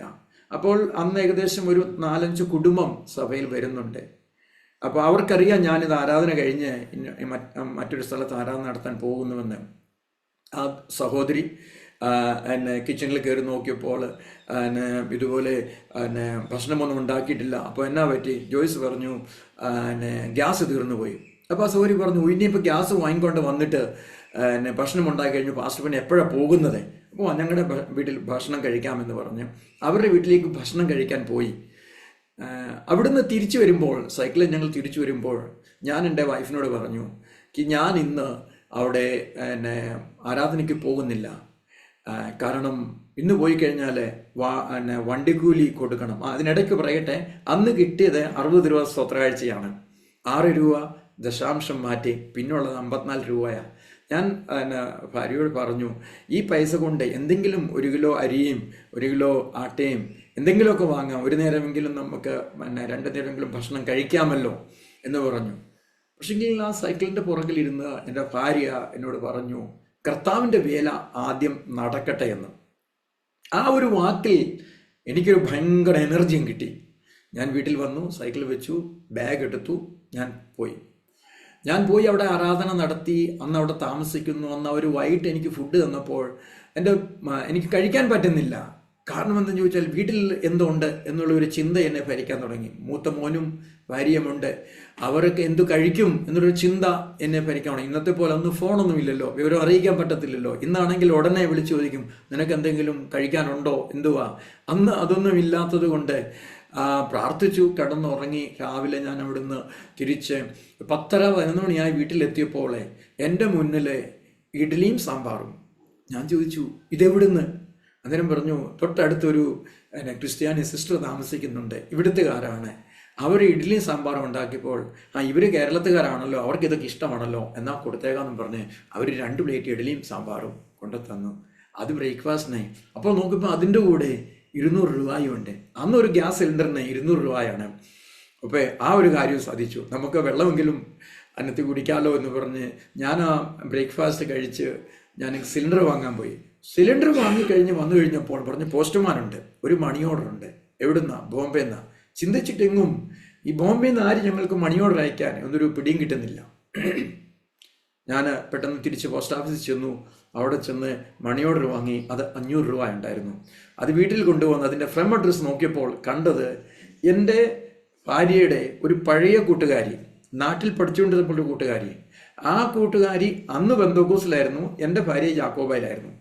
ആ കൂട്ടുകാരി ബോംബെയിൽ കേട്ടു ഈ ജോയ്സ് എന്നെ വിശ്വാസത്തിലായി, അതും കർത്താവിൻ്റെ വേലയിലായിരിക്കുന്നു എന്ന് അവർ കേട്ട് കഴിഞ്ഞപ്പോൾ എൻ്റെ ഭാര്യ വീട്ടുകാരോട് ഞങ്ങളുടെ അഡ്രസ്സ് വാങ്ങി മണി ഓർഡർ അയച്ചിരിക്കുകയാണ്. എൻ്റെ ദൈവമക്കളെ, ഞാൻ പറയാം, ദൈവത്തിൻ്റെ അലൈൻമെൻ്റ് ഒന്ന് നോക്കിക്കേ, ദൈവത്തിൻ്റെ സമയകൃത്യത ഒന്ന് നോക്കിക്കേ. ഞാനിപ്പോഴും പറയാറുള്ളത്, ആ 40 രൂപ അന്ന് വണ്ടിക്കൂലി മുടക്കി ഞാൻ പോയപ്പോൾ ആ 40 രൂപയ്ക്ക് പകരമായിട്ട് ദൈവം എനിക്ക് തന്നത് 2 പ്ലേറ്റ് ഇഡ്ഡലിയും സാമ്പാറും 700 രൂപയുമാണ് ദൈവം അതിന് പകരമായിട്ട് ഞങ്ങൾക്ക് തന്നത്. ഞാൻ പറഞ്ഞേക്കുന്നത് വളരെ രസകരമായി തോന്നും ചിലപ്പോഴേ. ഇന്നതൊക്കെ ഇതൊക്കെ എന്തുവാ എന്ന് തോന്നും. പക്ഷെങ്കിൽ അന്നത്തെ ഞങ്ങളുടെ ആ സാഹചര്യത്തിൽ അന്ന് ദൈവം ഞങ്ങൾക്ക് വേണ്ടി ചെയ്തത് വളരെ വളരെ അത്ഭുതകരമായി ദൈവം ഞങ്ങൾക്ക് വേണ്ടി ചെയ്തു. അങ്ങനെ ജീവിതത്തിൻ്റെ അനുഭവങ്ങളെ ഞാൻ മുന്നോട്ട് പോകുമ്പോൾ ഞങ്ങൾ വാടകയ്ക്ക് താമസിച്ചുകൊണ്ടിരുന്നു, ആരാധന നടത്തിക്കൊണ്ടിരുന്നു. എന്നാൽ എതിർപ്പ് കൂടി വന്നു. ഈ തരുണത്തിൽ ഞങ്ങളുടെ വീട് വാടകയ്ക്ക് തന്ന ഹൗസ് ഓണറെ ഞാൻ സ്മരിക്കുകയാണ്. അവർക്ക് വേണ്ടി ദൈവത്തിന് നന്ദി പറയുകയാണ്. ഞങ്ങളുടെ ചുറ്റുപാടുമുള്ളവരെ ഇവിടെ ആരാധന നടത്താൻ പറ്റത്തില്ല, ഇവിടെ ഒച്ചയും വെള്ളമൊക്കെയാണ് എന്ന് പറഞ്ഞ് അവരുടെ അടുത്ത് വന്ന് പറഞ്ഞപ്പോൾ ആ സഹോദരി ചോദിച്ചു, എൻ്റെ വീട്ടിൽ ഞാൻ എന്തും ചെയ്യും, നിനക്കെന്ത് വേണം? ദൈവം ഒരാളെ ഒരിടത്ത് നിർത്താൻ ആഗ്രഹിക്കുന്നുവെങ്കിൽ അതിനു വേണ്ടിയിട്ടുള്ള ക്രമീകരണങ്ങളും ചെയ്യുന്ന ദൈവമാണ് നമ്മുടെ ദൈവം. അവർ നമ്മുടെ സഭയിലുള്ളവരൊന്നും അല്ല, എന്നാൽ നമുക്ക് വേണ്ടി ദൈവം അവരെ അവിടെ നമുക്ക് വേണ്ടി ഒരുക്കി. അങ്ങനെ ഇരിക്കുന്ന സാഹചര്യത്തിൽ സഭയ്ക്ക് വേണ്ടി പ്രാർത്ഥിച്ചു കൊണ്ടിരുന്നു. ഒരു ബിൽഡിങ് നമ്മുടെ ആ വാടകയ്ക്ക് താമസിച്ചുകൊണ്ടിരുന്നതിന് അടുത്ത് തന്നെ നല്ലൊരു ബിൽഡിംഗ് കണ്ടു. ഞാൻ ആ ബിൽഡിങ്ങിന് വേണ്ടി പ്രാർത്ഥിക്കാൻ തുടങ്ങി. വളരെ രസകരമായി കർത്താവിനോട് പ്രാർത്ഥിക്കാൻ തുടങ്ങി. എൻ്റെ പ്രാർത്ഥനകളൊക്കെ ഇങ്ങനെ തന്നെയാണ് പലപ്പോഴും ഉള്ളത്. ഞാൻ ആ വാടക വീടിന് മുന്നിൽ നിൽക്കുമ്പോൾ ദൈവത്തോട് പറയും, കർത്താവേ, ഈ ബിൽഡിംഗ് നല്ല രസമുണ്ട് കർത്താവേ, ഇച്ചിരി പൊക്കത്തിലായിരിക്കുന്നത്, ചുറ്റുപാടും പാർക്കിങ്ങിനൊക്കെ നല്ല സാഹചര്യമുണ്ട് കർത്താവേ, പാർക്കിങ്ങിനൊന്നും ഒരു ബുദ്ധിമുട്ട് വരത്തില്ല. എനിക്ക് ആ ബിൽഡിംഗ് തരുവാണെങ്കിൽ ഞാൻ അതിൻ്റെ മേളൊരു കുരിശൊക്കെ വെച്ച് ഒരു ചർച്ച എന്നുള്ള നല്ലൊരു ഐഡൻറ്റിഫിക്കേഷൻ ആകും കർത്താവേ എന്നൊക്കെ പറഞ്ഞ് ഞാൻ എന്നും പ്രാർത്ഥിക്കുമായിരുന്നു. അങ്ങനെ ഞങ്ങൾ ഈ ബിൽഡിങ്ങിന് അഡ്വാൻസ് വാക്ക് പറഞ്ഞു. അവർ പറഞ്ഞു, ഒരാഴ്ചയ്ക്കുള്ളിൽ ഒരു 12,000 രൂപ നിങ്ങൾ അഡ്വാൻസ് തരണം, വളരെ അത്യാവശ്യമുണ്ടെന്ന് പറഞ്ഞു. ഞാൻ പറഞ്ഞു, തന്നേക്കാം. എൻ്റെ കൂടെ പോയ സഹോദരൻ ചോദിച്ചു, പാസ്റ്റർ എവിടുന്ന് കൊടുക്കും? കാരണം അവരുമായിട്ട് ആ സ്ഥലത്തിൻ്റെ ഉടമയുമായിട്ട് സംസാരിക്കാൻ പോയത് ഒരു 90 കിലോമീറ്റർ ദൂരെ. ആ പോയത് തന്നെ കൂടെയുള്ള സഹോദരൻ അന്ന് എനിക്കൊരു ദൈവം ഒരു സ്കൂട്ടർ തന്നു. ആ സ്കൂട്ടറിനകത്ത് അദ്ദേഹമാണ് പെട്രോൾ ഒഴിച്ചത്. അപ്പം അദ്ദേഹം ചോദിച്ചു, പാസ്റ്റർ എവിടുന്ന് കൊടുക്കും ഇത്രയും കാശ്? അപ്പം ഞാൻ അദ്ദേഹത്തോട് പറഞ്ഞു, നമ്മുടെ കയ്യിൽ ഉണ്ടെങ്കിലല്ലേ, അല്ലെങ്കിൽ എവിടെയെങ്കിലും നമുക്ക് കിട്ടാൻ വഴിയുണ്ടെങ്കിലല്ലേ നമുക്കൊന്ന് ചിന്തിക്കേണ്ട ആവശ്യമുള്ളൂ. ഇത് ഒന്നുമില്ലല്ലോ കയ്യിലെ. അപ്പോൾ പിന്നെ കർത്താവ് തരും, നമുക്ക് കർത്താവിനെ വിശ്വസിച്ചാൽ മതി. അതുകൊണ്ട് ഇനി ചിന്തിക്കേണ്ട ആവശ്യമില്ല. വേല കർത്താവിൻ്റെതാണ്, ബിൽഡിങ് വേണമെന്നുള്ള കർത്താവിൻ്റെയാണ്. കർത്താവ് തരും. അവരോട് പറഞ്ഞു, ഒരാഴ്ചക്കുള്ളിൽ നിങ്ങൾ പോരെ, നിങ്ങൾക്ക് തന്നേക്കാമെന്ന് പറഞ്ഞു. ഞാൻ അന്ന് രാത്രി ഒരു 10 മണിയാകുമ്പോഴാണ് വീട്ടിൽ വരുന്നത്. അന്ന് വീട്ടിൽ വരുമ്പോൾ ഞാൻ കാണുന്നത് എൻ്റെ 2ാമത്തെ മോന്, അന്ന് അവന് 2 വയസ്സുള്ളതെന്ന് എനിക്ക് തോന്നി, കൃത്യമായിട്ട് ഞാൻ ഓർക്കുന്നില്ല. അവന് ന്യൂമോണിയയുടെ അസുഖം ഉണ്ടാകാറുള്ളായിരുന്നു. പലപ്പോഴും ന്യൂമോണിയയുടെ അറ്റാക്ക് അവൻ ഉണ്ടാകാറുണ്ടായിരുന്നു. 11 വയസ്സ് വരെയും വളരെ കാഠിന്യം ഞങ്ങൾ, വളരെ ബുദ്ധിമുട്ട് അത് മുഖാന്തരം ഞങ്ങൾ അനുഭവിച്ചു. അതൊരു മറ്റൊരു സാക്ഷ്യമാണ്. അപ്പോൾ അന്ന് വന്നു കഴിഞ്ഞപ്പോൾ ഏകദേശം രാത്രി 10 മണിക്ക് ഞാൻ വന്നു കഴിഞ്ഞപ്പോൾ ഈ കുഞ്ഞിങ്ങനെ മയങ്ങി കിടക്കുകയാണ് എൻ്റെ ഭാര്യയുടെ കൈകളിൽ. സാധാരണ ഇങ്ങനെ സംഭവിക്കുമ്പോൾ ഉടനെ ഞങ്ങൾ ആശുപത്രി കൊണ്ടുപോകും, ഇഞ്ചക്ഷൻ കൊടുക്കും. അവനൊരു അങ്ങനെ അതിൻ്റെ ഒരു അറ്റാക്ക്, ന്യൂമോണിയയുടെ അറ്റാക്ക് വന്നാൽ 4-5 ദിവസം നീണ്ടു നിൽക്കും. ഇഞ്ചക്ഷൻ എടുത്താൽ മാത്രമേ അതിൽ നിന്ന് അവനൊരു റിലീഫ് കിട്ടത്തുള്ളായിരുന്നു. പക്ഷെ അന്ന് രാത്രി അവിടെ ഞങ്ങൾ ഡോക്ടറെ അടുത്ത് പോയില്ല. പിറ്റേ ദിവസം രാവിലെ ഞങ്ങളൊരു ഡോക്ടറുടെ അടുത്ത് പോയി. അത് നമ്മുടെ ക്രിസ്ത്യൻ ഡോക്ടറാണ്, ഞങ്ങളോടൊരു അനുഭവമുള്ളൊരു ഡോക്ടറാണ്. അപ്പോൾ അങ്ങനെ ചെന്ന് അവരുടെ അടുത്തിരുന്ന് കുഞ്ഞിന് ഇഞ്ചക്ഷൻ എടുത്തു. ഭയങ്കരമായിട്ട് കരയുന്നു. അപ്പോൾ ആ ഡോക്ടർ മാഡം പറഞ്ഞു, ഒരു കാര്യം ചെയ്യ്, കുറച്ച് നേരം ഇവിടെ വെയിറ്റ് ചെയ്യുക, എന്തെങ്കിലും കുഞ്ഞിന് ബുദ്ധിമുട്ടുകൾ ഉണ്ടാകുമെന്ന് നോക്കിച്ച് പോകാം എന്ന് പറഞ്ഞ് വെളിയിൽ എൻ്റെ വൈഫ് കുഞ്ഞിനെയും കൊണ്ട് കരയുന്നുണ്ട്. വെളിയിൽ ഇങ്ങനെ നിന്നപ്പോഴേ ഞാൻ അവരുടെ ചേംബറിലിരുന്നു. അവരുമായിട്ട് സംസാരിച്ചപ്പോൾ ഞാൻ പറഞ്ഞു, ഇതുപോലെ ഞങ്ങൾ ഇന്നലെ ചർച്ചിന് വേണ്ടി സ്ഥലമൊക്കെ കണ്ടു, ഞങ്ങൾ സംസാരിച്ചിട്ട് പോകുന്നു. ഉടനെ അവരെന്നോട് ചോദിച്ചു, അഡ്വാൻസ് വല്ലതും കൊടുത്തോ? ഞാൻ പറഞ്ഞു, ഇല്ലല്ലോ, ഒന്നും കൊടുത്തില്ല, കൊടുക്കണം. ഇതുപോലെ ഒരാഴ്ചക്കുള്ളിൽ അവർ കൊടുക്കാമെന്ന് പറഞ്ഞാണ് പോന്നേക്കുന്നത്. നിങ്ങളുടെ കയ്യിൽ കാശുണ്ടോ? അന്നേരം ഞാൻ പറഞ്ഞു, ദൈവത്തിൻ്റെ കയ്യിലുണ്ടെന്ന് പറഞ്ഞു. സോ അത് കഴിഞ്ഞ് ഞങ്ങളിങ്ങ് പോന്നു. പക്ഷെങ്കിൽ സന്ധ്യയ്ക്ക് ഒരു 5 മണി ആയപ്പോൾ ഈ ഡോക്ടർ മാഡവും അവരുടെ മോനുമായിട്ട് വീട്ടിൽ വന്നു. ആദ്യം വന്നിട്ട് കാര്യങ്ങൾ പറഞ്ഞു, കുഞ്ഞിനെങ്ങനെയുണ്ട്. അപ്പം ഞങ്ങൾ ആദ്യം തന്നെ വണ്ടറായി. ഒരു പേഷ്യൻറ്റിൻ്റെ കാര്യം അന്വേഷിച്ച് ഡോക്ടർ വീട്ടിൽ വരുന്നു. അത് കഴിഞ്ഞ് അവർ പോകാൻ നേരത്തെ ഒരു പൊതി എടുത്തിൻ്റെ കയ്യിൽ തന്നിട്ട് പറഞ്ഞു, ഇത് അഡ്വാൻസ് കൊടുക്കാനുള്ള കാശാണ് എന്ന് പറഞ്ഞു. സ്വർഗത്തിലെ ദൈവത്തിൽ നമ്മൾ വിശ്വസിച്ച് ഏതൊരു കാര്യങ്ങളും സ്റ്റെപ്പ് എടുക്കുകയാണെങ്കിൽ സ്വർഗത്തിലെ ദൈവത്തിന് വലിയവ ചെയ്യുവാൻ സമയമെടുക്കത്തില്ല എന്നാണ് എനിക്ക് പറയാനുള്ളത്. എൻ്റെ ഈ സാക്ഷ്യം ഇത് ഞാൻ പറയുമ്പോൾ തന്നെ ഒരു കാര്യം കൂടെ ഞാൻ നിങ്ങളോട് പറയട്ടെ. ഞാൻ വിശ്വസിക്കുന്നത് ദൈവം ഒരു വ്യക്തിയെ ഒരു സ്ഥലത്ത് ആക്കുമ്പോൾ ആ വ്യക്തിക്ക് വേണ്ടി കാര്യങ്ങളെല്ലാം ദൈവം അവിടെ ഒരുക്കിയതിന് ശേഷമാണ് ദൈവം ആ വ്യക്തി അങ്ങോട്ട് അയക്കുന്നതാണ് ഞാൻ വിശ്വസിക്കുന്നത്. അതെൻ്റെ ജീവിത അനുഭവമാണ്. അതിനോടൊരു സപ്പോർട്ടിങ് വചനം പറയുകയാണെങ്കിൽ, ഏദൻ തോട്ടത്തിലെ ആദാമനും ഹവ്വായിക്കും വേണ്ടിയ സകലതും ഒരുക്കിയിട്ടാണ് ദൈവം അവരെ അവിടെ ആക്കിയിരുന്നത്. ഒരു നദി, അതിൻ്റെ 4 തോടുകൾ, ഞാൻ 4 ദിശയിലേക്കും ആദാം ഹവ്വയും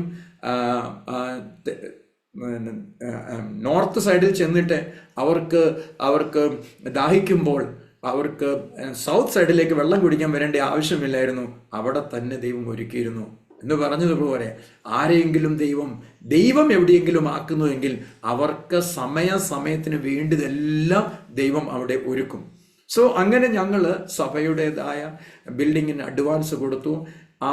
അത് കഴിഞ്ഞിട്ട് അതിൻ്റെ ബാക്കിയുള്ള പണം കൊടുക്കുവാൻ ദൈവം ചെയ്ത വഴികൾ വളരെ വളരെ അത്ഭുതകരമാണ്. ഒത്തിരി സാക്ഷ്യങ്ങൾ അതിൽ പറയാൻ എനിക്ക് ഉണ്ടെങ്കിലും എല്ലാത്തിലേക്കും ഞാൻ അങ്ങോട്ട് പോകുന്നില്ല. ദൈവം സഭയ്ക്ക് വേണ്ടിയിട്ട് ഒരു ബിൽഡിംഗ് വാങ്ങാൻ ദൈവം സഹായിച്ചു. ഇതിന് വളരെ എടുത്തു പറയേണ്ട ഒരു കാര്യമെന്ന് പറഞ്ഞാൽ, ഇടയ്ക്ക് ഞങ്ങളുടെ കാശുണ്ടായില്ല. ഞങ്ങൾ വീട്ടിൻ്റെ ഓണറോട് പറഞ്ഞു, നിങ്ങളിത് വിറ്റേരെ, ഞങ്ങൾ തന്ന അഡ്വാൻസ് ഞങ്ങൾക്ക് തിരിച്ചു തന്നേക്കാൻ പറഞ്ഞു. ഓക്കെ, 6 മാസം അവർ ഒത്തിരി പരിശ്രമിച്ചു ഈ സ്ഥലം വിറ്റ് ഞങ്ങളുടെ അഡ്വാൻസ് തരാൻ വേണ്ടി. പക്ഷെ ആരും വാങ്ങാൻ വന്നില്ല. പലരും വാങ്ങാൻ വന്നിട്ടുണ്ട്. ഒരു ദിവസം ഇന്നെന്ന പോലെ എനിക്ക് ഓർമ്മയുണ്ട്. ഞാൻ എൻ്റെ വീടിൻ്റെ മുന്നിൽ നിൽക്കുമ്പോൾ, ഞാൻ വാടകയ്ക്ക് താമസിക്കുന്ന വീടിൻ്റെ മുന്നിൽ നിൽക്കുമ്പോൾ ഈ വീട്ടുകാരെ, ഈ സ്ഥലത്തിൻ്റെ വീട്ടുകാരെ ഒരു കസ്റ്റമറേയും കൊണ്ട് വന്നു. അവരെന്ന് പറഞ്ഞാൽ ഈ കാങ്കറിലെ കോടികളുടെ ആസ്തിയുള്ളവരാണ്. അവർക്കിതൊന്നും വലിയ കാര്യമല്ല.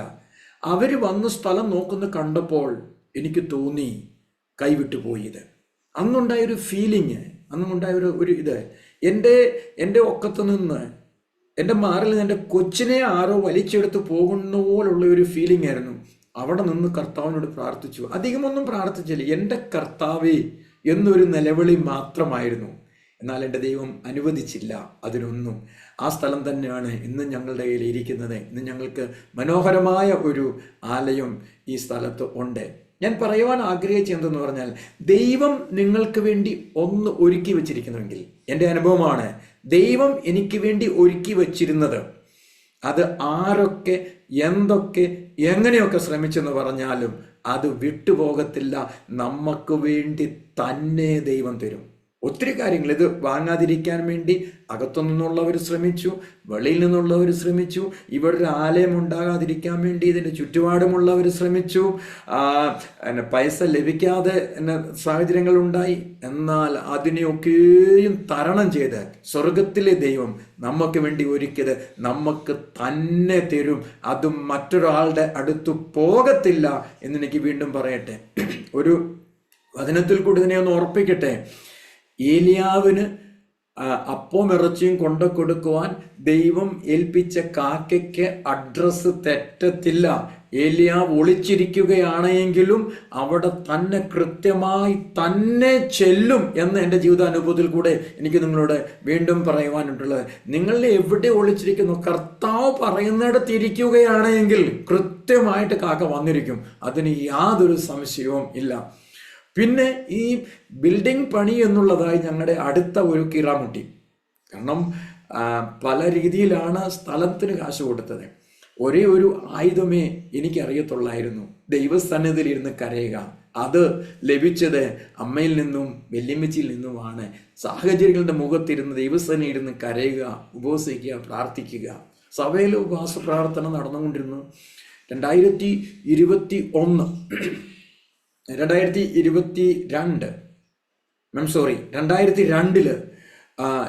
ജനുവരി മാസത്തിൽ ഉപവാസ പ്രാർത്ഥന ക്രമീകരിച്ചു. ഒരേ ഒരു വിഷയം, ബിൽഡിംഗ് പണിയണം. വീണ്ടും ഞാൻ പറയട്ടെ, നമ്മുടെ ബുദ്ധി അനുസരിച്ചാണ് കാര്യങ്ങൾ മുന്നോട്ട് കൊണ്ടുപോകുന്നത്. ഞാൻ അനുഭവങ്ങൾ കൊണ്ടും പലരിൽ കേട്ടനുസരിച്ചും നമ്മുടെ കൂടുള്ള ജനങ്ങൾ സഭയുള്ളവർ പറഞ്ഞതനുസരിച്ചും ഞാനൊരു എഞ്ചിനീയറെ കണ്ട് ഒരു എസ്റ്റിമേറ്റ് എടുത്തു, പ്ലാൻ എടുത്തു. ഒരു 3.5 ലക്ഷം രൂപയാകും അന്നൊരു നമ്മൾ പറഞ്ഞതനുസരിച്ച് ബിൽഡിംഗ് പണിയുവാൻ വേണ്ടിയിട്ട് എല്ലാം പ്ലാനും ക്രമീകരിച്ചു. രസീത് ബുക്ക് അടിച്ചു. രസീത് ബുക്ക് അടിച്ചിട്ട് പൈസ കളക്ട് ചെയ്യാമെന്നുള്ള ക്രമീകരണങ്ങൾ ചെയ്തു. എന്നിട്ട് എൻ്റെ ഒരു വ്യക്തിപരമായ വിശ്വാസവും അല്ലെങ്കിൽ എൻ്റെ ഒരു സിസ്റ്റവും അനുസരിച്ച് ഞാൻ ഒരു നോട്ട്ബുക്ക് എടുത്തിട്ട് കോളങ്ങൾ വരച്ചു. 1000 രൂപ തരുന്ന ഇത്ര പേരുണ്ടെങ്കിൽ എനിക്ക് 1 ലക്ഷം രൂപ കിട്ടും. അത് കഴിഞ്ഞിട്ട് 500 രൂപ തരുന്ന ഇത്ര പേരുണ്ടെങ്കിൽ എനിക്ക് 1 ലക്ഷം രൂപ കിട്ടും. മൊത്തം 3.5 ലക്ഷം രൂപ വേണം. കോപ്പിയിൽ നോട്ട്ബുക്കിൽ 3.5 ലക്ഷം രൂപ കിട്ടി എനിക്ക്. നോട്ട്ബുക്കിൽ ഞാൻ ഇതിൻ്റെ മേൽ കൈവച്ച് പ്രാർത്ഥിക്കുമായിരുന്നു. എന്നിട്ട് രസീത് ബുക്കുമായി ഇറങ്ങി. ഒരു 15,000 രൂപ കളക്ട് ചെയ്ത് ആയി കഴിഞ്ഞപ്പോൾ ഒരിടത്ത് ചെന്നപ്പോൾ ഒരു സഹോദരൻ ഞങ്ങളോട് ചോദിച്ചു, നിങ്ങളൊക്കെ എന്തിനാ ഇങ്ങനെ തെണ്ടാൻ ഇറങ്ങിയേക്കുന്നത് എന്ന് ചോദിച്ചു. അന്ന് രസീത് ബുക്ക് മടക്കി വീട്ടിൽ വന്നിട്ട് കർത്താവിനോട് പറഞ്ഞു, കർത്താവേ, ഈ തെണ്ടുന്ന പരിപാടി പറ്റത്തില്ല. അതുകൊണ്ടാണ് ബൈബിൾ സ്കൂളിലെ പഠിത്തത്തിന് ശേഷവും ജോലി ചെയ്യാൻ പോയത്. ഈ തെണ്ടുന്ന പരിപാടി പറ്റത്തില്ല, അത് പണ്ട് മുതലേ താല്പര്യമില്ല. അതുകൊണ്ടാണല്ലോ കർത്താവ് ജോലിയുള്ളൊരു ഭാര്യയെ തരാൻ പറഞ്ഞത്. ഇതൊന്നും കർത്താവ് അനുവദിച്ചില്ല. ഇനിയും ബിൽഡിംഗ് പണീൻ്റെ കർത്താവിൻ്റെ പരിപാടിയാണ്. അതുകൊണ്ട് ഞാൻ ഇനിയും ചോദിക്കാൻ പോകുന്നില്ല. അപ്പോൾ രസീത് ബുക്ക് മൊത്തം ഇരിക്കുന്നു. വിശ്വാസികൾ ചോദിച്ചു, എന്ത് ചെയ്യണം പാസ്റ്റേ? ഞാൻ പറഞ്ഞു, ഒന്നും ചെയ്യുന്നില്ല, ആരുടെ അടുത്ത് ചോദിക്കുന്നില്ല, ദൈവത്തിൻ്റെ അടുത്ത് ചോദിക്കുക.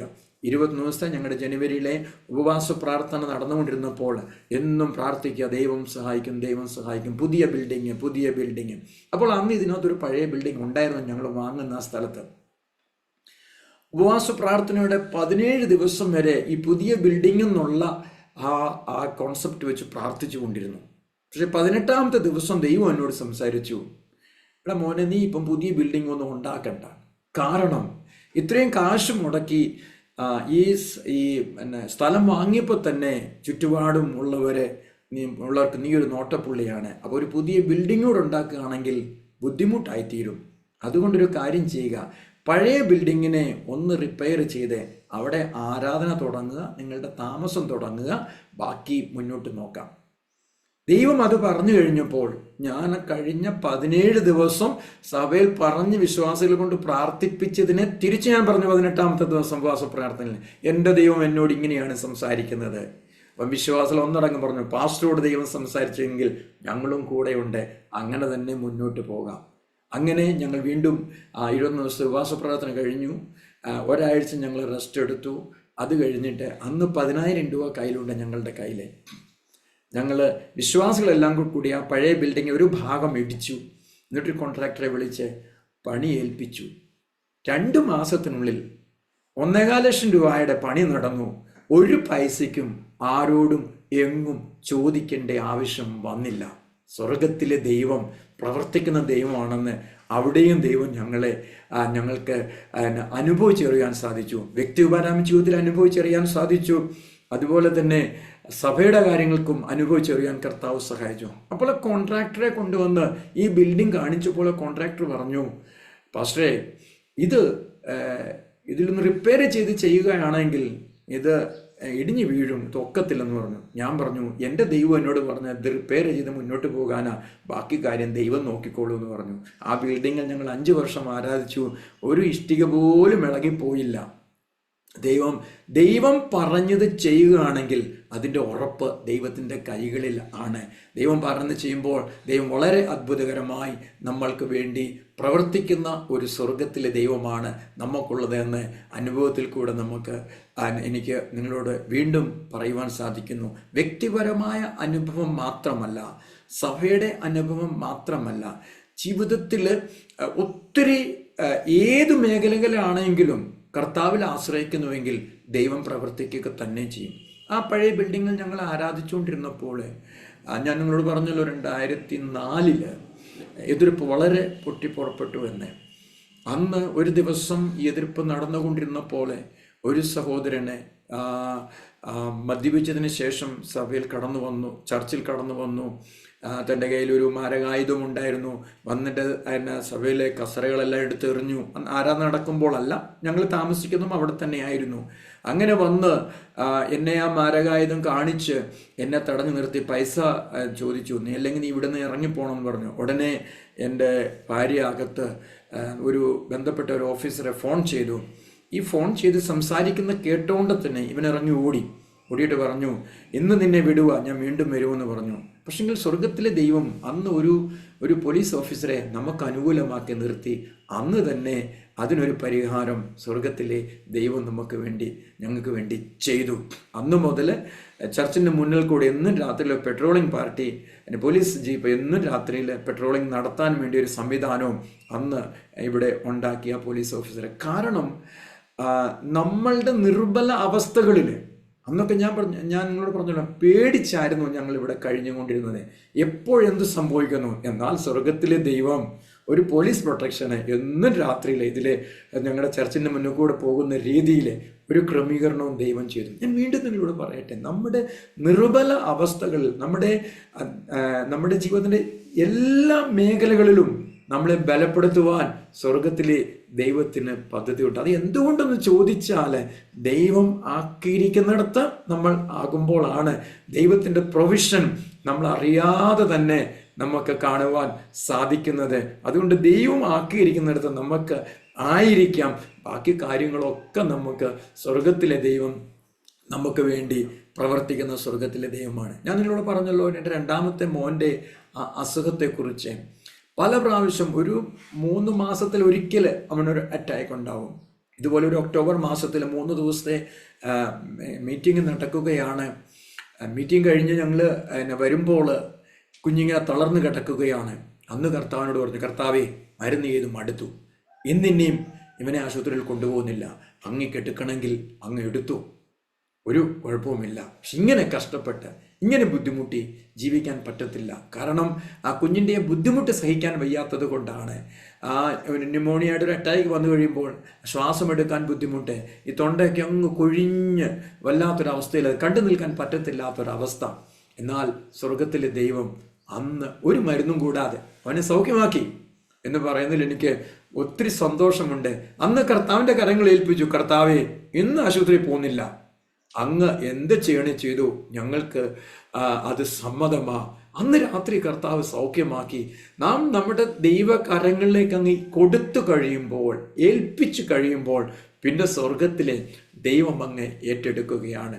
അവന് നല്ല വിദ്യാഭ്യാസമുണ്ടോ, അവൻ കർത്താവ് സഹായിച്ചു. ഇന്ന് ആ മോനാണ് കാനഡയിൽ അവന് പഠിക്കുന്നത്. കർത്താവിൻ്റെ വേലയിൽ ഇവിടെ ആയിരുന്നപ്പോഴും ഞങ്ങൾക്ക് ഒത്തിരി സഹായമായിരുന്നു. നല്ലൊരു മ്യൂസിഷ്യനാണ് അവന്. ദൈവത്തിന് വേണ്ടി ഇന്നും പ്രയോജനപ്പെട്ടുകൊണ്ടേ ഇരിക്കുന്നു.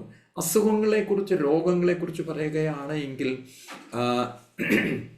ദൈവം ഞങ്ങളെ നടത്തുന്ന വഴികളിൽ എൻ്റെ ജീവിതത്തിലെ രോഗത്തിൽ നിന്ന് ദൈവം ഞങ്ങളെ വിടുവിച്ച ഒത്തിരി കാര്യങ്ങൾ, സൗഖ്യമാക്കി ഒത്തിരി കാര്യങ്ങൾ എനിക്ക് നിങ്ങളോട് പറയുവാൻ സാധിക്കും.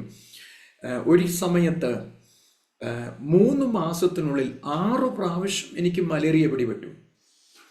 3 മാസത്തിനുള്ളിൽ തന്നെ 4 പ്രാവശ്യം ടൈഫോയിഡ് വന്നു. ഞാൻ കട്ടിലിൽ കിടക്കുകയാണ്, എഴുന്നേൽക്കാൻ വയ്യ. ആ സമയത്ത് നാട്ടിലുള്ള പലരും ഈ 3 മാസത്തിനുള്ളിൽ 6 പ്രാവശ്യം മലേറിയയുടെ മരുന്ന് ഞാൻ കഴിച്ചു. അത് കേൾക്കുന്നവർ, അറിവുള്ളവർ, ഇത്രയും മലേറിയയുടെ മരുന്ന് കഴിച്ചാൽ നിനക്ക് എന്തെങ്കിലും സൈഡ് ഇഫക്റ്റ് ഉണ്ടോ, മറ്റെവിടെയും പോകണം. പക്ഷെങ്കിൽ ഇതൊക്കെ നടക്കുമ്പോഴും ദൈവം എന്നെ ശക്തി, ഒറ്റ സൺഡേയിൽ ആരാധന പോലും മുടക്കുവാൻ ദൈവം അനുവദിച്ചില്ല. ഇങ്ങനെയൊക്കെ നടക്കുമ്പോഴും ഞാൻ സൺഡേയിൽ ആരാധനയ്ക്ക് കയറി നിൽക്കുമ്പോൾ വളരെ ശക്തമായിട്ട് ദൈവം ഉപയോഗിക്കുന്നു. ഒരു ദിവസം പോലും മറ്റൊരാളെ വിളിച്ച് ആരാധന നടത്തുവാൻ ദൈവം അനുവദിച്ചില്ല. ആ ഒരു സാഹചര്യം എന്ന് പറയുന്നത് ആ 3 മാസം കഴിച്ചുകൂടിയത് ഞങ്ങളുടെ ഇവിടെയുള്ളൊരു ഡോക്ടർ കുടുംബം ഞങ്ങൾക്ക് ഒത്തിരി സഹായമാണ് എല്ലാ കാര്യത്തിലും. അവർ പറഞ്ഞു, പാസ്റ്റർ ഞങ്ങൾക്ക് ചെയ്യാവുന്ന മരുന്ന് മുഴുവൻ ഞങ്ങൾ ചെയ്തു, ഞങ്ങൾക്കറിയത്തില്ല ഇനി എന്ത് ചെയ്യണമെന്ന്. പക്ഷെങ്കിൽ സ്വർഗത്തിൽ ദൈവം നിർത്തി എന്ന് പറയാം. 6 പ്രാവശ്യം 3 മാസത്തിനുള്ളിൽ മലേറിയ ഉണ്ടായിട്ടും ദൈവം നിർത്തി. ഈ സാക്ഷി ഞാൻ പലരോടും പറയുമ്പോൾ മെഡിക്കലി അറിയാവുന്നവർ പറയുകയാണ്, എന്നിട്ടും പാസ്റ്റർക്ക് ഒരു കുഴപ്പമില്ലയോ? ഇല്ല. കാരണം സ്വർഗത്തിലെ ദൈവം കൺട്രോൾ എടുക്കുന്ന ദൈവമാണ്. അതുപോലെ തന്നെ എൻ്റെ രോഗങ്ങളെക്കുറിച്ച്, എന്നെ അസ്വസ്ഥതയെക്കുറിച്ച് പറയുകയാണെങ്കിൽ ഒരു 2014 എൻ്റെ ശരീരത്തിന് വളരെ വേദനകൾ എനിക്ക് അനുഭവപ്പെട്ടു. എന്തോ ആണ് രോഗമെന്നും അങ്ങോട്ട് പിടികിട്ടുന്നില്ല. ഇത് പലയിടത്തും ഈ രോഗത്തിൻ്റെ നിർണയത്തിന് വേണ്ടി പല സ്ഥലങ്ങളിലും ടെസ്റ്റുകൾ നടത്തി. എൻ്റെ വലത്ത് കൈക്ക് ഭയങ്കര വേദന, ഈ തോള് മുതൽ ഇങ്ങോട്ട് ഭയങ്കര വേദന. 3 പ്രാവശ്യം CT സ്കാൻ ചെയ്തു, 2 പ്രാവശ്യം MRI ചെയ്തു, പല ടെസ്റ്റുകൾ ചെയ്തു, ഒന്നും ഒരു ഫലവും കാണുന്നില്ല. എൻ്റെ രോഗം മൂർച്ഛിക്കുകയാണ്, ഒരു വേദനയ്ക്കൊരല്പം പോലും കുറവ് വരുന്നില്ല.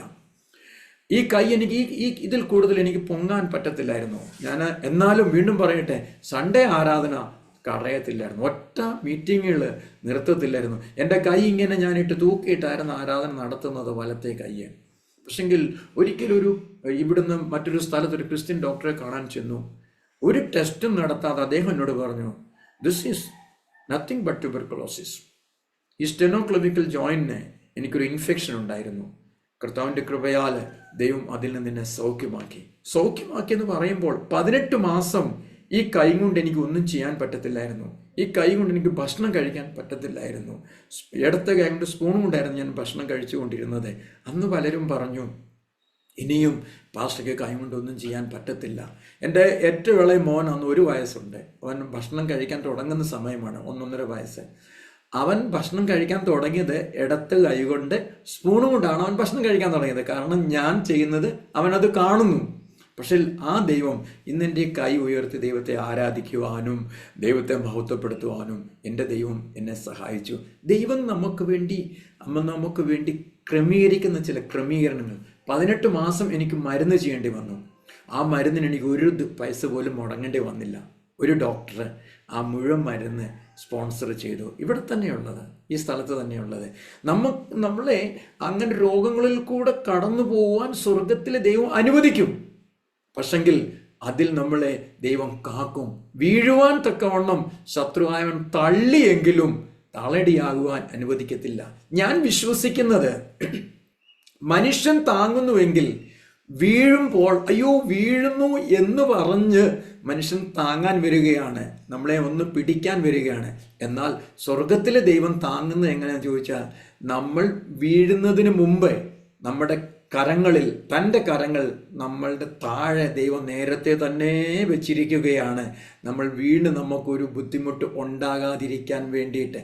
അതാണ് ഞങ്ങളുടെ ജീവിതത്തിൽ ഞങ്ങൾക്ക് ഇന്നും ഞങ്ങൾ അനുഭവിച്ചു കൊണ്ടിരിക്കുന്നത്.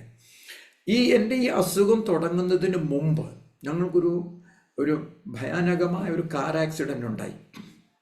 ആ കാർ ആക്സിഡൻറ്റ് ഞാനും എൻ്റെ വൈഫും എൻ്റെ ഇളയ കുഞ്ഞും അവൻ 1 വയസ്സുള്ളപ്പോൾ ഒരു കൂട്ടു സഹോദരനും കൂടെ ഞങ്ങൾ മറ്റൊരു സ്ഥലത്തു നിന്ന് യാത്ര ചെയ്ത് മടങ്ങി വരുമ്പോൾ രാത്രിയിൽ 10:45 സമയത്ത് ഞങ്ങൾ സഞ്ചരിച്ചിരുന്ന കാറ് അതിനെതിരെ വന്ന ഒരു ട്രക്കുമായിട്ട് ഇടിച്ച്, ഞാനായിരുന്നു ഡ്രൈവ് ചെയ്തുകൊണ്ടിരുന്നത്, പല കർണം മറിഞ്ഞിട്ട് 4 ടയറും മുകളിലായി വണ്ടി ചെന്ന് ഒരു കുഴിയിലേക്ക് മറിഞ്ഞിങ്ങനെ കിടക്കുകയാണ്.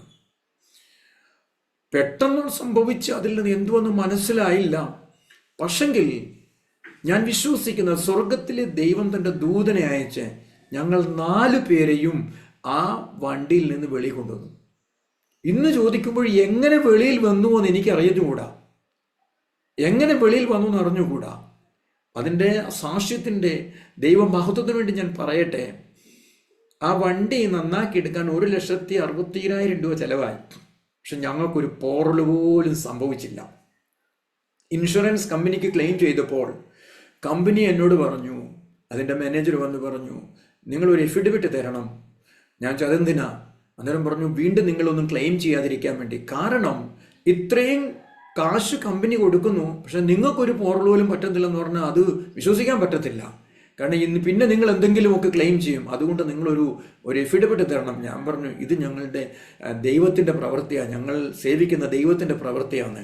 അപ്പോൾ ആ മാനേജർ പറയുകയാണ്, ഐ ബിലീവ്, ഞാൻ വിശ്വസിക്കുന്നു, പക്ഷേ കമ്പനിക്ക് ഇതൊന്നും വിശ്വാസമില്ല, കമ്പനിക്ക് ലെറ്റർ വേണം. ഞാൻ പറഞ്ഞു, എന്താ എഴുതേണ്ടതെന്ന് വെച്ചാൽ ഇങ്ങനെ എഴുതി തന്നേരെ ഞാൻ എഴുതി 100 രൂപ മുദ്രപത്രത്തിൽ അവർക്കൊരു എഫിഡവിറ്റ് കൊടുത്തു കഴിഞ്ഞ പിന്നാണ് അവരെൻ്റെ ക്ലെയിം ക്ലിയർ ആക്കി തന്നത്. ഞാൻ പറയുന്നത്, അനുവദിക്കും ദൈവം, പക്ഷെങ്കിൽ രക്ഷിക്കുന്നത് നമ്മുടെ സ്വർഗത്തിലെ ദൈവമാണ് എന്ന് വീണ്ടും എനിക്ക് നിങ്ങളോട് പറയുവാനുണ്ട്. സ്വർഗത്തിലെ ദൈവം ഞങ്ങളെ നടത്തുന്ന വഴികൾ, അതുപോലെ തന്നെ പലപ്പോഴും നമ്മൾ കർത്താവിന് വേണ്ടി പ്രവർത്തിക്കുമ്പോൾ ശത്രുവായവൻ മറ്റൊരു രീതിയിൽ കൂടെ ശത്രുവായവൻ പ്രവർത്തിക്കുന്നതും ഞങ്ങൾക്ക് ജീവിതത്തിൽ കൂടെ പല പ്രാവശ്യം അനുഭവിച്ചറിയുവാൻ സാധിച്ചു. ഒരു വർഷം നമ്മുടെ കൂടെയുള്ള ദൈവദാസന്മാർക്ക് വേണ്ടി ഒരു സെമിനാർ ഞങ്ങൾ സംഘടിപ്പിച്ചു. അതൊരു ഡിസംബർ മാസമായിരുന്നു. അത് ആദ്യമായി ഞങ്ങൾ തുടങ്ങിയ ഒരു കാര്യമാണ്. ആ സെമിനാർ ചർച്ചിൽ നടന്നുകൊണ്ടിരിക്കുമ്പോൾ എൻ്റെ ഭാര്യ മുകളിൽ, ഞങ്ങൾ താമസിക്കുന്നതിൻ്റെ മുകളിൽ ടെറസിൽ എന്തോ ആവശ്യത്തിന് വേണ്ടി പോയി. ദേവദാസി അവിടെ അങ്ങനെ പോകേണ്ട ഒരു ആവശ്യമില്ല. വാട്ടർ ടാങ്ക് വെച്ചിരിക്കുന്നിടത്തോട്ട് കയറാൻ വേണ്ടി ഒരു കോവണി വെച്ചിട്ടുണ്ട്, ഒരു ഇരുമ്പ് കൊണ്ടുള്ള ഒരു കോവണി ഉണ്ടാക്കി വെച്ചിട്ടുണ്ട്. അതിലേക്ക് കയറുകാൻ തുടങ്ങുകയും അത് വളരെ ടൈറ്റാക്കി വെച്ചിരുന്നതാ, അത് എങ്ങനെയോ മറിഞ്ഞ് ദേവദാസി അവിടെ വീണു. ഞങ്ങളെല്ലാവരും ചർച്ചിലാണ്, ദേവദാസിയും ചർച്ചിൽ ഇരുന്നതാണ്. അത് കഴിഞ്ഞിട്ട് എന്തോ ആവശ്യത്തിന് വേണ്ടി വന്നതാണ്. ഇതാരും ഞങ്ങളാരും അറിയുന്നില്ല. കുറേ നേരം അവിടെ ഇരുന്നു, അവിടെ കിടന്നു. ഇറങ്ങി വരാൻ കാല് അങ്ങോട്ട് മുന്നോട്ട് നീളുന്നില്ല. കാലിൻ്റെ മുട്ടിന് ഒരു പരുക്ക് പറ്റി, അതുകൊണ്ട് എഴുന്നേറ്റ് വരാനും പറ്റുന്നില്ല. അങ്ങനെ ഒരു ഒരു ആക്സിഡൻറ്റ്, അത് മറ്റെന്തെങ്കിലും സംഭവിക്കാമായിരുന്നു. ആ വീഴ്ച വീണപ്പോൾ അടുത്തുള്ള പാരപ്പറ്റ് ഓളയിലേക്ക് തല തട്ടാമായിരുന്നു, അല്ലെങ്കിൽ ആ കോവേണി അത് തലയിലേക്ക് വന്ന് വീഴാമായിരുന്നു, എന്തെങ്കിലുമൊക്കെ സംഭവിക്കാമായിരുന്നു. ഞാൻ പറയുവാൻ ആഗ്രഹിക്കുന്നത്, നമ്മൾ കർത്താവിന് വേണ്ടി എന്തെങ്കിലുമൊക്കെ തുടങ്ങുമ്പോൾ ശത്രുവായവന് അത് ഇഷ്ടപ്പെടത്തില്ല. നമ്മളെ മറ്റൊരു രീതിയിലെങ്കിലും നമ്മളെ നിരാശപ്പെടുത്തുവാൻ, തളർത്തുവാൻ, ഒരനർത്ഥം കൊണ്ടുവരുവാൻ ശത്രുവാൻ പലപ്പോഴും നമ്മളെ ശ്രമിക്കും. എന്നാൽ സ്വർഗത്തിലെ ദൈവം അതിൽ നിന്നൊക്കെയും നമ്മളെ കാക്കും, അതിൽ നിന്നൊക്കെയും നമ്മളെ സൂക്ഷിക്കും. പിന്നെ കുറച്ച് കഴിഞ്ഞപ്പോൾ കൂടുതൽ ഒരാൾ എന്തിനോ മേളിൽ ചെന്നപ്പോഴാണ് ഇങ്ങനെ ഒരു സംഭവം കാണുന്നത്. പിന്നെ വളരെ പതുക്കെ ദേവദാസി താഴോട്ട് വരികയും കുറേ ദിവസങ്ങൾക്ക് ശേഷമാണ് ആ കാലിൻ്റെ ബുദ്ധിമുട്ടിൽ നിന്ന് ഒരു പൂർണ്ണ സൗഖ്യം പ്രാപിക്കുവാൻ സാധിച്ചത്. ഞാൻ പറഞ്ഞത്, നമ്മൾ കർത്താവിന് വേണ്ടി മുന്നോട്ട് പോകുമ്പോൾ, കർത്താവിന് വേണ്ടി പ്രവർത്തിക്കുമ്പോൾ പലപരമായ ബുദ്ധിമുട്ടുകളും ഇതൊക്കെയും ആരൊക്കെ എന്തൊക്കെ ശ്രമിച്ചാലും ശത്രുവായവൻ്റെ ആ സകല കെണിയിൽ നിന്നും ദൈവം നമ്മളെ വിടിവിക്കുന്ന സ്വർഗത്തിലെ ദൈവമാണ് നമുക്കുള്ളത്. ഞങ്ങളുടെ മൂന്നാമത്തെ മകൻ, രണ്ടാമത്തെ മകൻ ഉണ്ടായതിന് ശേഷം 12 വർഷം കഴിഞ്ഞാണ് ഞങ്ങൾക്ക് മൂന്നാമത്തെ മോനുണ്ടായത്. അത് ദൈവം ഞങ്ങൾക്ക് തന്നതാ, നമ്മൾ ആഗ്രഹിച്ചിട്ടൊന്നുമല്ല, ദൈവം തന്നതാ. എന്നാൽ ആ കുഞ്ഞ് ഈ ഭൂമിയിൽ ജനിക്കാതിരിക്കാൻ വേണ്ടി ശത്രു അവൻ വളരെ പരിശ്രമിച്ചു. അവൻ മൂന്നാമത്തെ മകനെ ദേവദാസി ഗർഭിണിയായിരുന്നപ്പോൾ ഞങ്ങൾക്ക് 4 ആക്സിഡൻ്റ് ഉണ്ടായി. എന്നാൽ ആ കുഞ്ഞ് വെളിയിൽ വരാതിരിക്കാൻ വേണ്ടി ശത്രുവായവൻ ഒത്തിരി ശ്രമിച്ചു. പക്ഷെങ്കിൽ ദൈവം അനുവദിച്ചില്ലാതെ നല്ല ഒരു കുഞ്ഞിനെ ദൈവം ഞങ്ങൾക്ക് തന്നു. ഒരിക്കലുണ്ടായ ഒരു ആക്സിഡൻറ്റിൽ ഞങ്ങൾ മോട്ടോർ സൈക്കിളിൽ ഇങ്ങനെ പോയിക്കൊണ്ടിരിക്കുമ്പോൾ ഒരു പട്ടി കുറുകെ ചാടി. ആ പട്ടി വന്നിട്ട് മോട്ടോർ സൈക്കിളിൻ്റെ ലെഗ് ഗാർഡിലാണ് ഇടിച്ചത്. ആ പട്ടി അന്നേരം തന്നെ അവിടെ ചത്തു. ഒരു സെക്കൻഡ് മുമ്പാണ് ആ പട്ടി ഓടിയിരുന്നതെങ്കിൽ, മോട്ടോർ സൈക്കിളിൻ്റെ മുന്നിൽ ക്രോസ് ചെയ്താണെങ്കിൽ ഞങ്ങൾ എല്ലാവരും അറിയും. ഇത് കണ്ടുകൊണ്ട് പുറകെ വന്നിരുന്ന ഒരു വ്യക്തി, അദ്ദേഹം ആ മോട്ടോർ സൈക്കിളിൽ അവിടെ അങ്ങനെ നിന്നു. എന്നിട്ട് ഞങ്ങൾ ഇച്ചിരി അൺബാലൻസ് ആയിട്ട് ഞങ്ങൾ നിന്ന് തിരിഞ്ഞു നോക്കുമ്പോൾ ആ പട്ടി പെടഞ്ഞ് ചാകുന്നതാണ് കാണുന്നത്. ആ പുറകെ വന്ന വ്യക്തി പറഞ്ഞു, അദ്ദേഹം ഹിന്ദിയിൽ ഇങ്ങനെ പറഞ്ഞു, ഊപ്പർ വാലനെ ബച്ചായ, ആരോ നിങ്ങളെ രക്ഷിച്ചു എന്ന്. ഞാൻ നിങ്ങളോടൊരു കാര്യം വീണ്ടും പറയാൻ ആഗ്രഹിക്കുന്നത്, ദൈവത്തിൻ്റെ പദ്ധതിക്ക് വേണ്ടി നാം ഏൽപ്പിച്ചു കൊടുക്കുമ്പോൾ ബാക്കി നമ്മളെ സൂക്ഷിക്കുന്ന ദൈവമാണ്. അത് എന്തുകൊണ്ട് പറയുന്നു എന്ന് ചോദിച്ചാൽ, ഈ കുഞ്ഞിനെ കൺസീവ് ആയപ്പോൾ ഇതിനെ ക്യാരി ചെയ്യണോ ചെയ്യണ്ടായോ നമുക്കങ്ങനെ ചിന്തിക്കാൻ പറ്റത്തില്ല. ഞങ്ങളൊരു ഡോക്ടറെ അടുത്ത് ചെന്നു. ആ ഡോക്ടർ ഞങ്ങൾക്ക് ഉപദേശിച്ചു, ഞങ്ങളിതിനെ കണ്ടിന്യൂ ചെയ്യരുത്. അതിന് പല കാരണങ്ങൾ ആ ഡോക്ടർ ഞങ്ങളോട് പറഞ്ഞു. 1, പ്രായം ഇത്രയുമായി. 2, ഇത്രയും ഗ്യാപ്പ് ആയി. 3, എൻ്റെ വൈഫിന് BP ഉണ്ട്. 4, തൈറോയിഡിൻ്റെ മരുന്ന് ആദ്യം മുതലേ കഴിക്കുന്നു. അപ്പോൾ ഈ BP തൈറോയിഡ് ഇങ്ങനെയുള്ള കാര്യങ്ങളൊക്കെ ഉള്ളതുകൊണ്ട് അതിൻ്റെയൊക്കെ ഒത്തിരി തിക്താനുഭവങ്ങളുണ്ട്. അതുകൊണ്ട് നിങ്ങൾ ഒരു രീതിയിലും ഈ കുഞ്ഞിനെ ക്യാരി ചെയ്യരുത്. അവരെ ഞങ്ങളെ സ്നേഹിക്കുന്ന ഒരു ഡോക്ടറാണ്, അതുകൊണ്ട് ഞങ്ങളുടെ മിനിസ്ട്രിയും കാര്യങ്ങളെക്കുറിച്ചൊക്കെ അവർക്കറിയാം. പറഞ്ഞു, ഈ കുഞ്ഞ് ഉണ്ടാകുകയാണെങ്കിൽ എന്തെങ്കിലും ഒരു അബ്നോർമാലിറ്റി ഉണ്ടാകും, അത് പക്കായ. അതുകൊണ്ട് നിങ്ങൾ പിന്നെ മിനിസ്ട്രിക്ക് നിങ്ങൾക്ക് ഒത്തിരി ബുദ്ധിമുട്ടാകും ഈ കുഞ്ഞ് എന്ന് പറഞ്ഞ് ഞങ്ങളെ നിരുത്സാഹപ്പെടുത്തി, ഞങ്ങളെ ഫോഴ്സ് ചെയ്തു. അത് കഴിഞ്ഞ് സമ്മതിക്കലുണ്ടപ്പോൾ എന്നെ തന്നെ വിളിച്ചിട്ട് പറഞ്ഞു, പാസ്റ്ററെ വൈഫിനെ പറഞ്ഞു മനസ്സിലാക്കിക്ക് എന്ന് പറഞ്ഞു. പക്ഷെങ്കിൽ ദൈവത്തിന് വേണ്ടി ഞങ്ങൾ നിന്നു കഴിഞ്ഞപ്പോൾ വീണ്ടും ശത്രുവാൻ ശ്രമിച്ചെങ്കിലും നല്ലൊരു സുന്ദരനായ കുഞ്ഞിനെ, നല്ല മിടുക്കനായ ഒരു കുഞ്ഞിനെ, ആ കുഞ്ഞും ഇന്ന് ഞങ്ങൾക്ക് മിനിസ്ട്രിയിൽ ഇന്നും ഹെൽപ്പാകുന്നു. അവനിന്ന് 6ാം ക്ലാസ്സിൽ പഠിക്കുന്നു. ഞാൻ വിശ്വസിക്കുന്നു ദൈവത്തിന് ആ കുഞ്ഞിൽ കൂടെ വലിയ ചെയ്യുവാൻ ഉണ്ട് എന്ന് ഞാൻ വിശ്വസിക്കുന്നു. അതിൻ്റെ കാരണം ഞങ്ങൾ അങ്ങനെ ചെയ്യാഞ്ഞത് കാരണം ഞങ്ങൾക്ക് അനേകരോട് പറയുവാൻ ദൈവം ഞങ്ങൾക്കൊരു ധൈര്യം തന്നു. അതിൻ്റെ മറ്റൊരു സാക്ഷി ഞാൻ പറയുന്നതെന്ന് വെച്ചാൽ, കുഞ്ഞ് ഉണ്ടായി കഴിഞ്ഞ് കുറച്ച് ദിവസം കഴിഞ്ഞപ്പോൾ ഞാൻ ചർച്ചിൽ പലപ്പോഴും പറയാറുണ്ട്, അബോർഷൻ ചെയ്യിക്കരുതെന്ന്. ഒരു സൺഡേയിൽ ഞാൻ സഭയിൽ ഇങ്ങനെ പ്രസംഗിച്ചു, ഈ ഒരു കാര്യം തെറ്റാണ്, പാപമാണ്, നിങ്ങൾ കൊല ചെയ്യുകയാണ്, അതുകൊണ്ട് ആരും ഇങ്ങനെ ചെയ്യരുതെന്ന്. അങ്ങനെ സഭയിൽ പ്രസംഗിച്ച് കഴിഞ്ഞപ്പോൾ അതിന് 2 ആഴ്ച കഴിഞ്ഞപ്പോൾ സഭയിലെ ഒരു സഹോദരിയുടെ മോളെ മറ്റൊരു സ്ഥലത്ത് വിവാഹം കഴിച്ച് അയച്ചിരുന്നു. അവർ ഗർഭിണിയായി, മൂത്ത കൊച്ച് പ്രായം കുറവാണ്. ആ സഹോദരിയുടെ ഭർത്താവും വീട്ടുകാരും ആ കുഞ്ഞിനെ അബോർട്ട് ചെയ്ത് കളയാൻ വേണ്ടി അതിനെ ഫോഴ്സ് ചെയ്തുകൊണ്ടിരുന്നു. ആ സഹോദരി അമ്മയോട് സംസാരിച്ചപ്പോൾ പറഞ്ഞു, മോളെ പാസ്റ്റർ 2 ആഴ്ച മുമ്പാണ് പ്രസംഗിച്ചത്, അത് തെറ്റാണ്, അത് പാപമാണ്, അത് കൊല ചെയ്യുന്നതിന് പോലെയാണ്, അതുകൊണ്ട് അത് ചെയ്യരുതെന്ന് പറഞ്ഞു. അപ്പോൾ അത് കേട്ട് ആ സഹോദരി അതിന് വിസമ്മതിച്ചു. എന്നിരുന്നാലും ഭർത്താവും വീട്ടുകാരും ഒത്തിരി ഫോഴ്സ് ചെയ്തുകൊണ്ടിരുന്നു.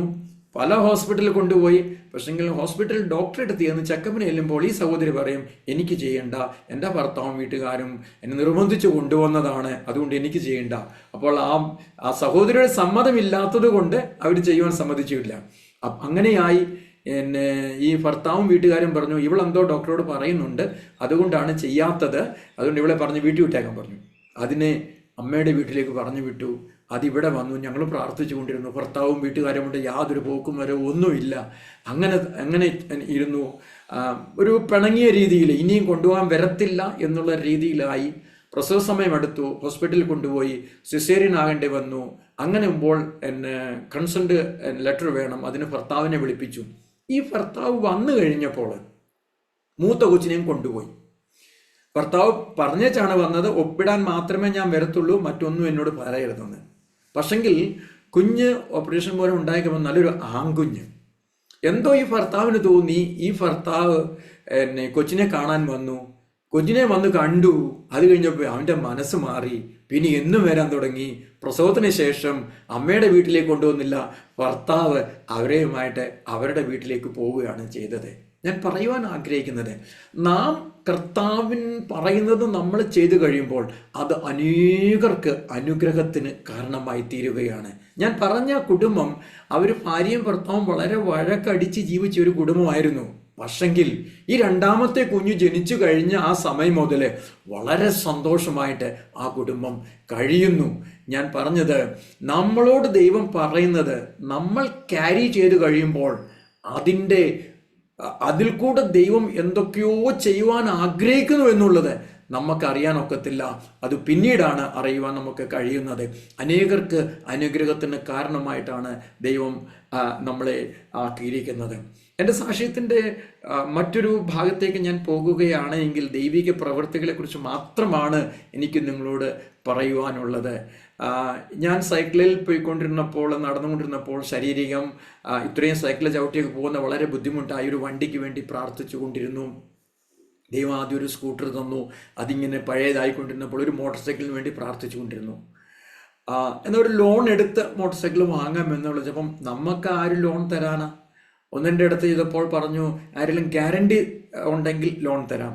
അന്ന് നമ്മുടെ സഭയിലുള്ളതും പലരോടും ചോദിച്ചു, ഞങ്ങൾക്കൊരു ഗ്യാരണ്ടറായിട്ട് നിൽക്കാമോ? ആരും സമ്മതിച്ചില്ല. പിന്നെ നമുക്കുള്ളത് സ്വർഗത്തിലെ ദൈവം മാത്രമേ ഉള്ളൂ. കർത്താവിനോട് പ്രാർത്ഥിച്ചുകൊണ്ടേയിരുന്നു. ഒരു ദിവസം സഭയിൽ ഒരു മീറ്റിംഗ് നടന്നുകൊണ്ടിരുന്നപ്പോൾ മീറ്റിംഗ് കഴിഞ്ഞ് അങ്ങോട്ട് പ്രാർത്ഥിച്ചു കഴിയുകയും രണ്ടുപേര് സഭയ്ക്കുള്ളിലോട്ട് കയറി വന്നു. ആദ്യം നോക്കുമ്പോൾ അദ്ദേഹം ഒരു കുറിയൊക്കെ തൊട്ട് ഒരാളാണ്. ആദ്യം ഒരു പേടി വന്നു, ഇതെന്താ കർത്താ, എന്തിനാ കയറി വരുന്നതെന്ന്. കയറി വന്നിട്ട് എൻ്റെ ഒരു കവറ് തന്നു, ഒരു താക്കോല് തന്നു. എന്നിട്ട് പറഞ്ഞു, പിന്നെ ഇത് നിങ്ങൾക്ക് പുതിയ വണ്ടിയുടെ കോൺഗ്രാജുലേഷൻ എന്ന് പറഞ്ഞു. ഞാൻ പറഞ്ഞു, ഞങ്ങളുടെ പ്രേയർ നടന്നുകൊണ്ടിരിക്കുക, ഇരിക്കാൻ പറഞ്ഞു. അപ്പം രണ്ടുപേരാണ് വന്ന്, ഒരാൾ മറ്റൊരാളെ വിളിച്ചിട്ട് വെളിയിലിട്ട് പോയി. അവർ വെളിയിൽ വെയിറ്റ് ചെയ്തു. 5 മിനിറ്റിനുള്ളിൽ ഞങ്ങളുടെ പ്രേയർ കഴിഞ്ഞു. വീണ്ടും അവർ കയറി വന്നിട്ട് ആ താക്കോലും ഒരു കവറും കൂടെ എൻ്റെ തന്നിട്ട് പറഞ്ഞു, പുതിയ വണ്ടിക്ക് നിങ്ങൾക്ക് കോൺഗ്രാജുലേഷൻ എന്ന് പറഞ്ഞു. നയ ഗാഡിക്ക് ബധായി പോകും. ഞാൻ എല്ലാവരും ചോദിച്ചു, പാസ എന്നാ വണ്ടി വാങ്ങിയേ? ഞാൻ പറഞ്ഞു, എനിക്കറിയത്തില്ല.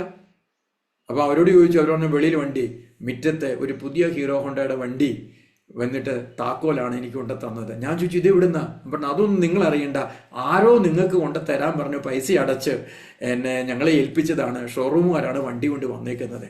ഇനി സ്വർഗത്തിലെ ദൈവത്തിന് ഇന്നും ഇങ്ങനെ പ്രവർത്തിക്കുവാൻ ദൈവത്തിന് കഴിയും. അത് കഴിഞ്ഞ് ഒരു 4 വീലറിന് വേണ്ടി ഞങ്ങൾ പ്രാർത്ഥിച്ചുകൊണ്ടിരുന്നു ഒരു രാത്രിയിൽ ഞങ്ങൾ. അപ്പോൾ എൻ്റെ വ്യക്തിപരമായ കാര്യത്തിന് ഞാൻ അധികം പ്രാർത്ഥിക്കാറില്ല. ദൈവത്തിന് തരേണ്ടിയപ്പോൾ ദൈവം തരും. എന്നാൽ ചില കാര്യങ്ങൾക്കൊക്കെ ദൈവം നമ്മളെക്കുറിച്ച് ആഗ്രഹിക്കുന്നത് നമ്മൾ ചിലതിനൊക്കെ സ്റ്റെപ്പ് എടുക്കണമെന്ന്. എൻ്റെ മോട്ടോർ സൈക്കിള് ഞാൻ പ്രാർത്ഥിക്കാതെ പോലും ദൈവം എനിക്ക് തന്നു. അതിനു മുമ്പത്തെ സ്കൂട്ടറും പ്രാർത്ഥിക്കാതെ പോലും ദൈവം എനിക്ക് സമയത്തിന് തന്നു. 4 വീലറിന് വേണ്ടി ഞാൻ പ്രാർത്ഥിക്കാറില്ലായിരുന്നു. എന്നാൽ ഒരു ദിവസം ഞങ്ങളൊരു ഗ്രാമത്തിലൊരു മീറ്റിങ്ങിന് പോയപ്പോൾ രാത്രിയായി. മറ്റൊരാളുടെ വാഹനവും കൊണ്ടാണ് പോയത്. ഒരു VBSൻ്റെ ഫൈനൽ പ്രോഗ്രാം ആയിരുന്നു. ഞങ്ങൾ രാത്രി 10:30 അവിടുന്ന് തിരിച്ചു. അപ്പോൾ തന്നെ ഒരു മഴയും പെയ്തു. ഞങ്ങൾ പോയ വണ്ടി അത്ര നല്ല വണ്ടിയല്ലായിരുന്നു, അത് സ്റ്റാർട്ടാകുന്നില്ലായിരുന്നു. ഓക്കെ, എല്ലാവരും കൂടി തള്ളി അതിനെ സ്റ്റാർട്ടാക്കി. നല്ലൊരു വനം പ്രദേശമാണ്. അത് കഴിഞ്ഞ് ഞങ്ങൾ കുറച്ച് മുന്നോട്ട് വന്നു കഴിഞ്ഞപ്പോൾ വണ്ടി ഓഫായി. ഞങ്ങൾ ആണുങ്ങളായിട്ട് ഞാനും എൻ്റെ വൈഫും പിള്ളേരും വേറൊരു എൻ്റെ സഹോദരനും അദ്ദേഹത്തിൻ്റെ വൈഫും പിള്ളേരും. BBSൻ്റെ ഫൈനൽ പ്രോഗ്രാം ആയതുകൊണ്ട് പിള്ളേരായിരുന്നു കൂടുതൽ പേരുണ്ടായിരുന്നത്. വനത്തിൻ്റെ നടുക്ക് ഞങ്ങൾ രാത്രി 10:45 സ്ട്രക്കായി പോയി. എന്ത് ചെയ്യണമെന്ന് അറിയത്തില്ല. ഞങ്ങൾ പിന്നെ കുറേ തള്ളി അടുത്തുള്ള ഒരു ഗ്രാമത്തിൽ കൊണ്ടുവന്ന് ഒരു 10:45-11 മണി ആയപ്പോൾ അവിടെ ഒരു കടത്തിണ്ണയിൽ ഞങ്ങളിങ്ങനെ നിൽക്കുകയാണ്. ആരുടെയും മൊബൈലിനകത്ത് ടവറും ഇല്ല. ആ ഏരിയ ടവറുള്ള ഏരിയ അല്ല. ആ രാത്രിയിലെ ആ സമയത്ത് ഏതൊരു വീട്ടിൽ മുട്ടി വിളിച്ചാലും തുറക്കത്തില്ല. കാരണം എന്നാന്ന് ചോദിച്ചാൽ ഈ നക്സലുകളുള്ള ഏരിയ ആയതുകൊണ്ട് രാത്രികളിൽ അവർ വീട് തുറക്കത്തില്ല. അങ്ങനെ ഒരു ബുദ്ധിമുട്ടുണ്ട്. തിരിച്ച് ഞങ്ങൾക്ക് പോകണമെങ്കിൽ ഈ സഹോദരിമാരെയും മക്കളെയും തന്നെ ഇവിടെ ആക്കിച്ച് പോകാനും പറ്റത്തില്ല. എന്നാൽ ആ ഗ്രാമത്തിൽ നമുക്ക് 2 വിശ്വാസികളുണ്ട്. അവരെല്ലാം മീറ്റിംഗ് സ്ഥലത്താണ് താനും. എന്ത് ചെയ്യണമെന്ന് അറിയത്തില്ലാതെ രാത്രി 11:30 ആയപ്പോൾ ഇങ്ങനെ വിഷമിച്ച് നിൽക്കുമ്പോൾ ഒരു മോട്ടോർ സൈക്കിൾ വരുന്നു. ഈ രാത്രിയിൽ ആരാണ് മോട്ടോർ സൈക്കിൾ വരുന്നത്? അപ്പോൾ അവരെ കൈ കാണിച്ച് നിർത്തി. ഈ എല്ലാവരും കൂടെ കൂടി നിൽക്കുന്ന കണ്ടുമ്പോൾ അവർ നിർത്തി. അദ്ദേഹം ആദ്യം ചോദിച്ചു മൊബൈൽ ടവർ ഉണ്ടോ? അവൻ പറഞ്ഞു ഒരു ഇത് കാണിക്കുന്നുണ്ടെന്ന് പറഞ്ഞു. ഉടനെ പിന്നെ അദ്ദേഹത്തിൻ്റെ മൊബൈലിൽ നിന്ന് ഞങ്ങളുടെ ചർച്ചിലൊരു സഹോദരനെ വിളിച്ച് അത് വണ്ടി കൊണ്ടുവന്ന് ഈ വണ്ടിയായിട്ട് വെച്ച് ഞങ്ങൾ കൊണ്ടുപോയി. ആ ഒരു സംഭവം പ്രാർത്ഥിക്കാൻ എന്നെ നിർബന്ധിച്ചു. ഇല്ല, ഇനിയും വണ്ടി വാങ്ങി വെക്കുള്ളൂ. ഞാൻ നിങ്ങളോട് പറയട്ടെ, നാം വേണ്ട എന്ന് പറയുന്ന കാര്യങ്ങൾക്ക് വേണ്ടിയിട്ട് ചില സാഹചര്യങ്ങൾ നമ്മളുടെ മുന്നിൽ കൊണ്ടുവന്ന് അതിനുവേണ്ടി സ്റ്റെപ്പ് എടുക്കുവാൻ ദൈവം നമ്മളെ സഹായിക്കും. ആ ഒരു സംഭവമാണ് ഒരു വാഹനത്തിന് വേണ്ടി സ്റ്റെപ്പ് എടുക്കുവാൻ ദൈവം എന്നെ സഹായിച്ചത്. ചില കാര്യങ്ങൾ നാം ചോദിക്കാതെ തന്നെ ദൈവം തരും, നാം പ്രവർത്തിക്കാതെ തന്നെ ദൈവം നമുക്ക് അറിഞ്ഞു തരും. എന്നാൽ ചില കാര്യങ്ങൾ ചിലതിനു വേണ്ടി നമ്മൾ സ്റ്റെപ്പ് എടുത്തെങ്കിൽ മാത്രമേ ദൈവം നമ്മൾക്ക് വേണ്ടി അനുഭവിച്ചു തരത്തുള്ളൂ. നമ്മുടെ ജീവിതത്തിൽ പല വാഗ്ദത്തങ്ങളും പൂർത്തീകരിക്കാതെ കിടക്കുന്നത്, നിറവേറാതെ കിടക്കുന്നത് ആ വാഗ്ദത്തങ്ങൾക്കനുസരിച്ച് നമ്മൾ ഒരു സ്റ്റെപ്പ് എടുക്കാത്തതുകൊണ്ട് മാത്രമാണ്. ഞാൻ നിങ്ങളോട് എൻ്റെ ഒരു സാക്ഷ്യം പറയാൻ ആഗ്രഹിക്കുന്നത്, കഴിഞ്ഞ കാലങ്ങളിലെ നിങ്ങളുടെ വാഗ്ദത്തങ്ങൾ ഏതെങ്കിലും നിറവേറപ്പെടാതെ കിടക്കുന്നുവെങ്കിൽ ഒന്ന് ചെക്ക് ചെയ്യുക. അതിനുവേണ്ടി സ്റ്റെപ്പ് എടുക്കേണ്ട സമയത്ത് സ്റ്റെപ്പ് എടുക്കാതെ പോയോ എന്നൊന്ന് ചിന്തിക്കുക, സ്റ്റെപ്പ് എടുക്കുക. ആ കാര്യങ്ങളെ പൂർത്തീകരിക്കാൻ ദൈവത്തിന് ഇഷ്ടമാണ്, ദൈവത്തിന് പദ്ധതിയുണ്ട്. ഒരാഴ്ചക്കുള്ളിൽ വണ്ടി അത് വാങ്ങാനുള്ള ക്രമീകരണം ദൈവം ചെയ്തു. നമ്മൾ സ്റ്റെപ്പ് എടുക്കുമ്പോൾ ദൈവം നമ്മുടെ കൂടെ നമുക്ക് കാര്യങ്ങൾ ദൈവം നമുക്ക് വേണ്ടി ചെയ്യുന്ന ദൈവമാണ് എന്ന് പറയുന്നതിൽ എനിക്ക് സന്തോഷമേ ഉള്ളൂ. അങ്ങനെ ജീവിതത്തിൽ കർത്താവിൻ്റെ വേലയിൽ ഞങ്ങളെ പിന്നെ ഇന്ന് ഞങ്ങളായിരിക്കുന്ന ആ ബിൽഡിങ്, പഴയ ബിൽഡിങ് മാറി വിശ്വാസികൾ കൂടി പുതിയ ബിൽഡിങ്ങിന് വേണ്ടി പ്രാർത്ഥിച്ചു കൊണ്ടിരുന്നു. എൻ്റെ ദർശനം ഞാൻ നിങ്ങളോട് ആദ്യം പറഞ്ഞിരുന്നല്ലോ, ഒരു പുതിയ ബിൽഡിങ്ങിന് വേണ്ടിയിട്ടാണ് പ്രാർത്ഥിച്ചു കൊണ്ടിരുന്നത്. അന്നൊരു അതിനൊരു പ്ലാനൊക്കെ ഉണ്ടാക്കി പ്രാർത്ഥിച്ചു കൊണ്ടിരുന്നു. പഴയ ബിൽഡിങ്ങിൻ്റെ ഇനാഗുറേഷൻ നടന്ന അന്ന് ഞാൻ സഭയിൽ പറഞ്ഞു, ഇതല്ല എൻ്റെ ദർശനം, ഇതിനെ പൊട്ടിക്കും, ഈ ബിൽഡിങ് പൊട്ടിക്കും, നമ്മൾ പുതിയ ഉണ്ടാക്കും. അപ്പോൾ ഒരാൾ എന്നോട് പറഞ്ഞു ആരാധന കഴിഞ്ഞ്, പാസ്റ്ററെ ഇനാഗുറേഷൻ ചെയ്ത് ഒരാഴ്ച ആരാധന നടത്തിയില്ല, പാസ്റ്റർ പൊട്ടിക്കുമെന്ന് പറഞ്ഞാൽ ഇത് എങ്ങനെ സഹിക്കുമെന്ന് പറയാമെന്ന് പറഞ്ഞു. ഞാൻ പറഞ്ഞു എൻ്റെ ദർശനത്തെയാണ് ഞാൻ പറഞ്ഞതെന്ന് പറഞ്ഞു. 5 വർഷത്തിന് ശേഷം ഒരു പുതിയ ബിൽഡിങ്ങിന് വേണ്ടി ദൈവം സഹായിച്ചു. അതിൻ്റെ സാക്ഷ്യം പറയുകയാണെങ്കിൽ ഞങ്ങൾ ഉദ്ദേശിച്ചതിനെക്കാട്ടിൽ മനോഹരമായിട്ട് ഒരു ബിൽഡിംഗ് ഉണ്ടാക്കാൻ കർത്താവ് സഹായിച്ചു.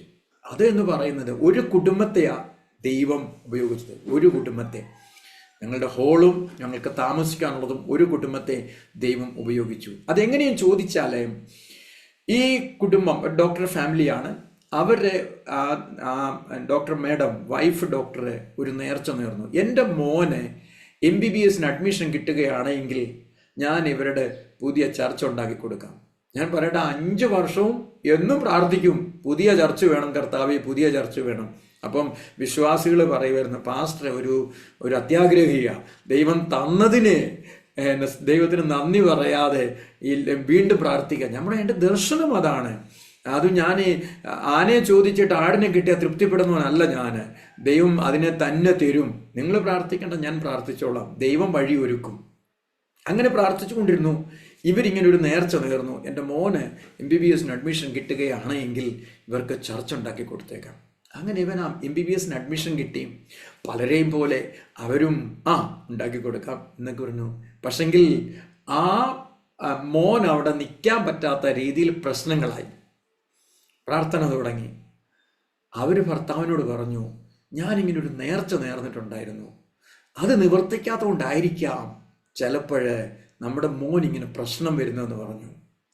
അപ്പം നിവർത്തിയില്ല.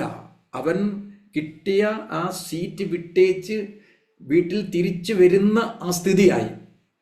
അങ്ങനെ ഭർത്താവും അത്രമാത്രം പെന്തക്കോസ്ത് വിശ്വാസിയൊന്നും അല്ലായിരുന്നു. അദ്ദേഹം പറഞ്ഞു ഓക്കെ നമുക്ക് ചെയ്തേക്കാം.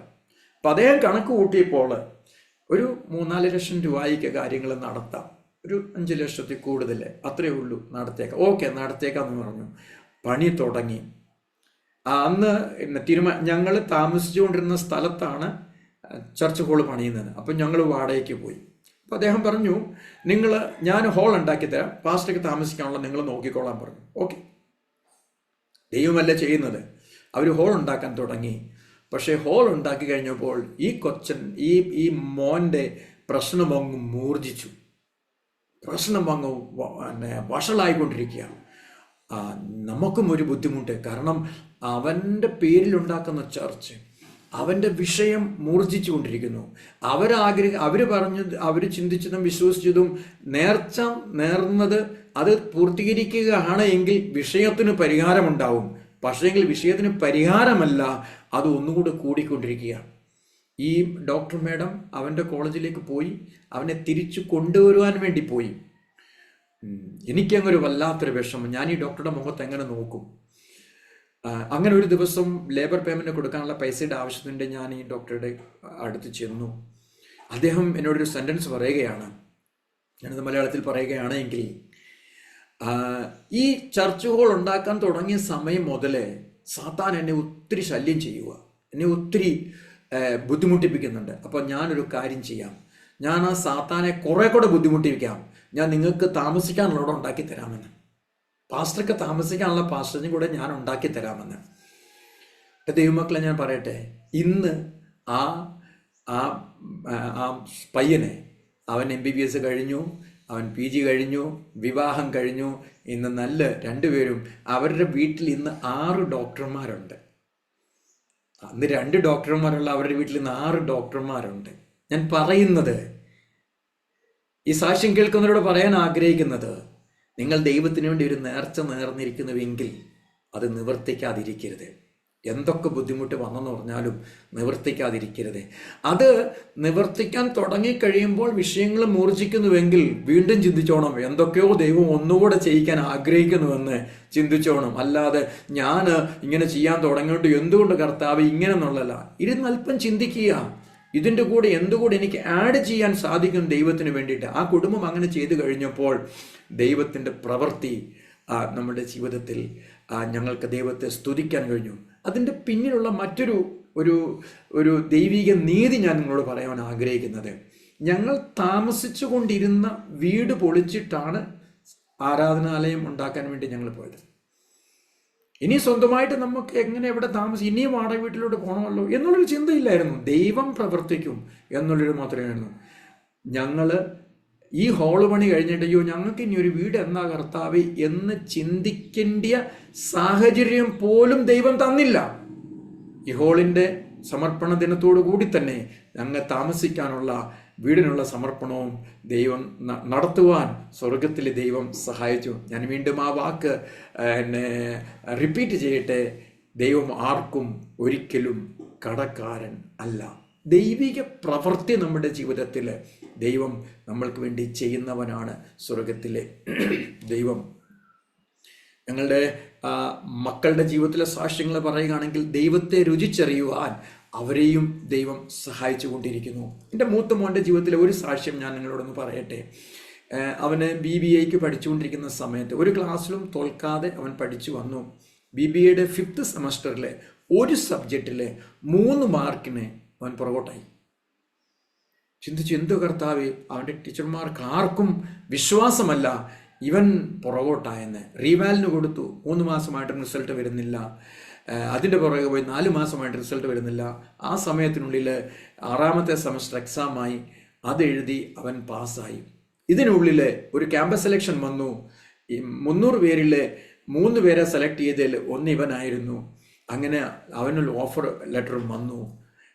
ഒരു കമ്പനിയിൽ, TCS കമ്പനി, പിന്നെ മറ്റൊരു കമ്പനി, 2 കമ്പനിയിൽ അവൻ ഓഫർ ലെറ്റർ വന്നു. പക്ഷെങ്കിൽ ഈ 5ാമത്തെ സെമസ്റ്റർ ക്ലിയർ ചെയ്യാഞ്ഞത് കൊണ്ട് അവരധികം നാൾ വെയിറ്റ് ചെയ്തില്ല. 3 മാസമേ അവർ വെയിറ്റ് ചെയ്തുള്ളൂ.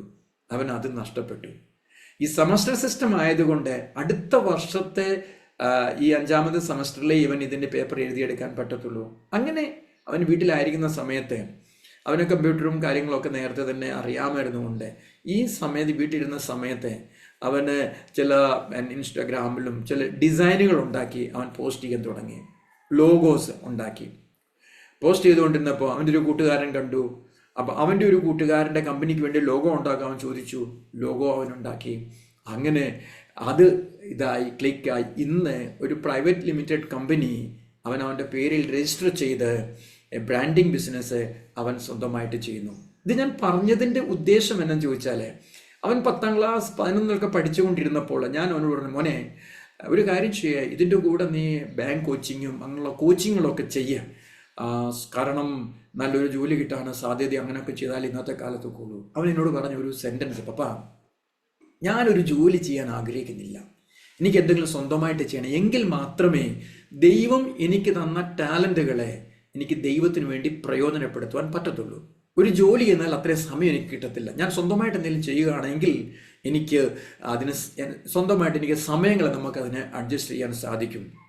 അതിനോട് എനിക്കത്ര യോജിപ്പില്ലായിരുന്നു. അപ്പോൾ അതുകൊണ്ട് ദൈവം അവനെ ഒരു സെമസ്റ്ററിൽ, അതും ലാസ്റ്റ് സെമസ്റ്ററിലെ, ഇതിന് മുമ്പുള്ള സെമസ്റ്ററുകൾ വല്ലതും ആയിരുന്നുവെങ്കിൽ സമയം നഷ്ടപ്പെടുത്തില്ലായിരുന്നു. ദൈവത്തിന് അറിയാം ആരെ എവിടെ എങ്ങനെ പിടിച്ചു നിർത്തണമെന്ന് ദൈവത്തിന് നല്ലവണ്ണം അറിയാം. കർത്താവിൻ്റെ കൃപയാൽ പറയട്ടെ, ഇന്ന് അവന് കർത്താവിന് വേണ്ടി വളരെയേറെ പ്രയോജനപ്പെടുന്നു. അവനും അവൻ്റെ ഫ്രണ്ട്സും കൂടിയിട്ട് വൺ ട്രൈബ് പ്രൊഡക്ഷൻ എന്ന് പറഞ്ഞ് ഒരു യൂട്യൂബ് ചാനൽ പാട്ടുകൾ എന്നെ റെക്കോർഡ് ചെയ്യുകയും അത് റിലീസ് ചെയ്യുന്ന നല്ലൊരു രീതിയിൽ പോകുന്ന ഒരു യൂട്യൂബ് ചാനൽ അവർക്കുണ്ട്, വൺ ട്രൈബ് പ്രൊഡക്ഷനും.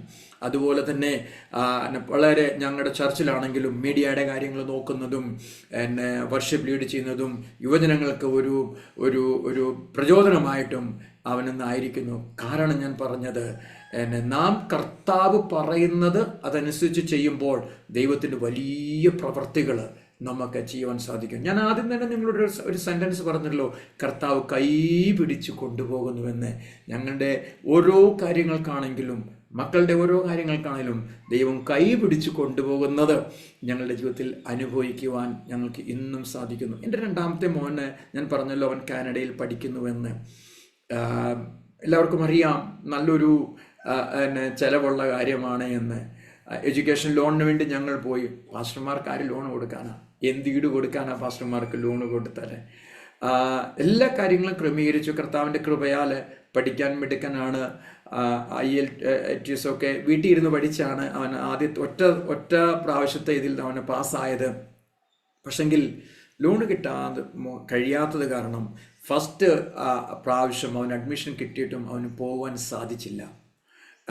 2ാമത്തെ വർഷമാണ് അവന് പോയത്. അതിൻ്റെ പ്രയോജനമുണ്ടായത് എന്തെന്ന് ചോദിച്ചാൽ, ഒത്തിരി കാര്യങ്ങൾ ആ ഒരു വർഷത്തിനുള്ളിൽ എന്നെ പഠിക്കുവാനും ഇവിടെ ആയിക്കൊണ്ട് ദൈവത്തിന് വേണ്ടി പ്രയോജനപ്പെടുവാനും ദൈവം സഹായിച്ചു എന്ന് പറഞ്ഞത്. കാരണം ദൈവം നമ്മുടെ ജീവിതത്തിൽ എന്തെങ്കിലും താമസമെങ്കിലേ അതിൻ്റെ പിന്നിൽ ദൈവത്തിന് ഒരു ഉദ്ദേശം ഉണ്ട് എന്നുള്ളത് ഒരിക്കലും മറക്കരുത് എന്ന് ഞാൻ നിങ്ങളോട് പറയുവാൻ ആഗ്രഹിക്കുന്നു.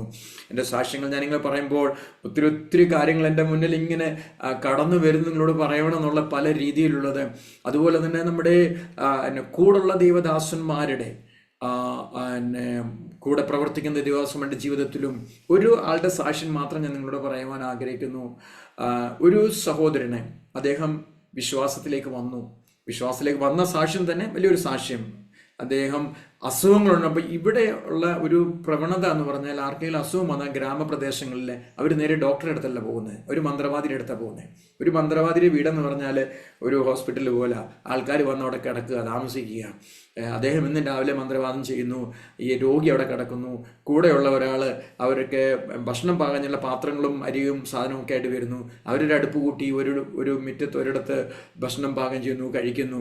പലപ്പോഴും അവിടുന്ന് ശവങ്ങളാണ് വെളിയിൽ വരാറുള്ളത്, സൗഖ്യമായി വളരെ കുറവാണ് വരാറുള്ളത്. അങ്ങനെ കഴിഞ്ഞിരുന്ന ഒരു സഹോദരൻ ഒരിക്കലും ഒരു മന്ത്രവാദിയുടെ അടുത്ത് അദ്ദേഹം ചെന്നപ്പോൾ, സാധാരണ പോകാറുള്ള മന്ത്രവാദിയുടെ അടുത്ത് ചെന്നപ്പോൾ ആ മന്ത്രവാദി പറഞ്ഞു, ഏതോ ഒരു ദൈവമുണ്ട് നിന്നെ മരിക്കാൻ അനുവദിക്കാത്തത് എന്ന് പറഞ്ഞ് അവനെ വിട്ടു.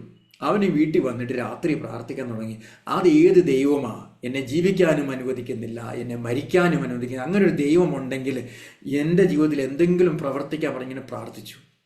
അദ്ദേഹത്തിൻ്റെ പെങ്ങള് നമ്മുടെ സഭയിലെ ഒരു വിശ്വാസിയാണ്. ആ രാത്രിയിൽ തന്നെ ആ പെങ്ങളോട് ദൈവം പറഞ്ഞു, നാളെ നീ നിൻ്റെ ആങ്ങളയുടെ അടുത്ത് പോയി നീ സുവിശേഷം പറയണമെന്ന് പറഞ്ഞു. പിറ്റേ ദിവസം രാവിലെ ഒരു 3 മണിക്കൂർ നടന്ന് കയറി ഈ സഹോദരൻ്റെ അടുത്ത് ചെന്നു. അപ്പോൾ പെങ്ങളും കൂട്ടുകാരിയും കൂടെ വന്നതാണ്. അപ്പോൾ ഭക്ഷണം കഴിക്കാൻ പറഞ്ഞു. അപ്പോൾ ഈ പെങ്ങൾ പറഞ്ഞു, ഞാൻ വന്ന കാര്യം പറയാതെ ഭക്ഷണം കഴിക്കത്തില്ലെന്ന് പറഞ്ഞു. അപ്പോൾ ഈ സഹോദരൻ ഓർത്തു, ഈ പെങ്ങന്മാർ വരുമെന്ന് പറഞ്ഞാൽ എന്തെങ്കിലുമൊക്കെ കൊണ്ടുപോകാനേ വരത്തുള്ളൂ, ഞാൻ ഒന്നാമത് വയ്യാതെ കിടക്കുക, അപ്പോൾ ഇവളിനി എന്നാ നൂലാമാല കൊണ്ടാണ് വന്നേക്കുന്നത്. അന്നേരം പറഞ്ഞു, ആ പറ എന്തെങ്കിലും ആണെങ്കിൽ. അന്നേരം പറഞ്ഞു, കഴിഞ്ഞ രാത്രിയിൽ എൻ്റെ ദൈവം എന്നോട് പറഞ്ഞു, നിന്നോട് ചെന്ന് പറയണം സൗഖ്യമാക്കുന്ന യേശു ഞാനാണെന്ന്. ഈ ഒരു സെൻറ്റൻസ് പറയുകയും ആ സഹോദരൻ പറഞ്ഞു, മതി ഇനിയൊന്നും പറയണ്ട. അദ്ദേഹം പറഞ്ഞു, എന്നെ ജീവിക്കാൻ എന്നെ സൗഖ്യമാക്കാത്തതും ഇന്നുവരെ എന്നെ ജീവിക്കാനും ഇതിനും അനുവദിക്കാത്ത ആരാന്നുള്ളത് എനിക്ക് മനസ്സിലായി. ആ ദൈവകരങ്ങളിലേക്ക് ഞാൻ എന്നെ ഏൽപ്പിക്കുന്നു പറഞ്ഞ് അവിടെ ആ പെങ്ങളുടെ മുന്നിൽ ആ സഹോദരൻ മുട്ടുകുത്തി. അന്ന് ദൈവം ആ സഹോദരനെ സൗഖ്യമാക്കി. അന്ന് സഭയിൽ 3 ദിവസത്തെ ഉപവാസപ്രാർത്ഥന നടക്കുകയാണ്. ആരോ അദ്ദേഹത്തെ മോട്ടോർ സൈക്കിളിൽ ഇവിടെ കൊണ്ടുവന്നു. അദ്ദേഹം സൗഖ്യമായി. അദ്ദേഹം സൗഖ്യമായി കഴിഞ്ഞ് ദൈവം എന്നോട് പറഞ്ഞു, ഇതൊരു സുവിശേഷകനാണ്, വിദ്യാഭ്യാസമില്ലേ, അത് മനസ്സിലാക്കണം.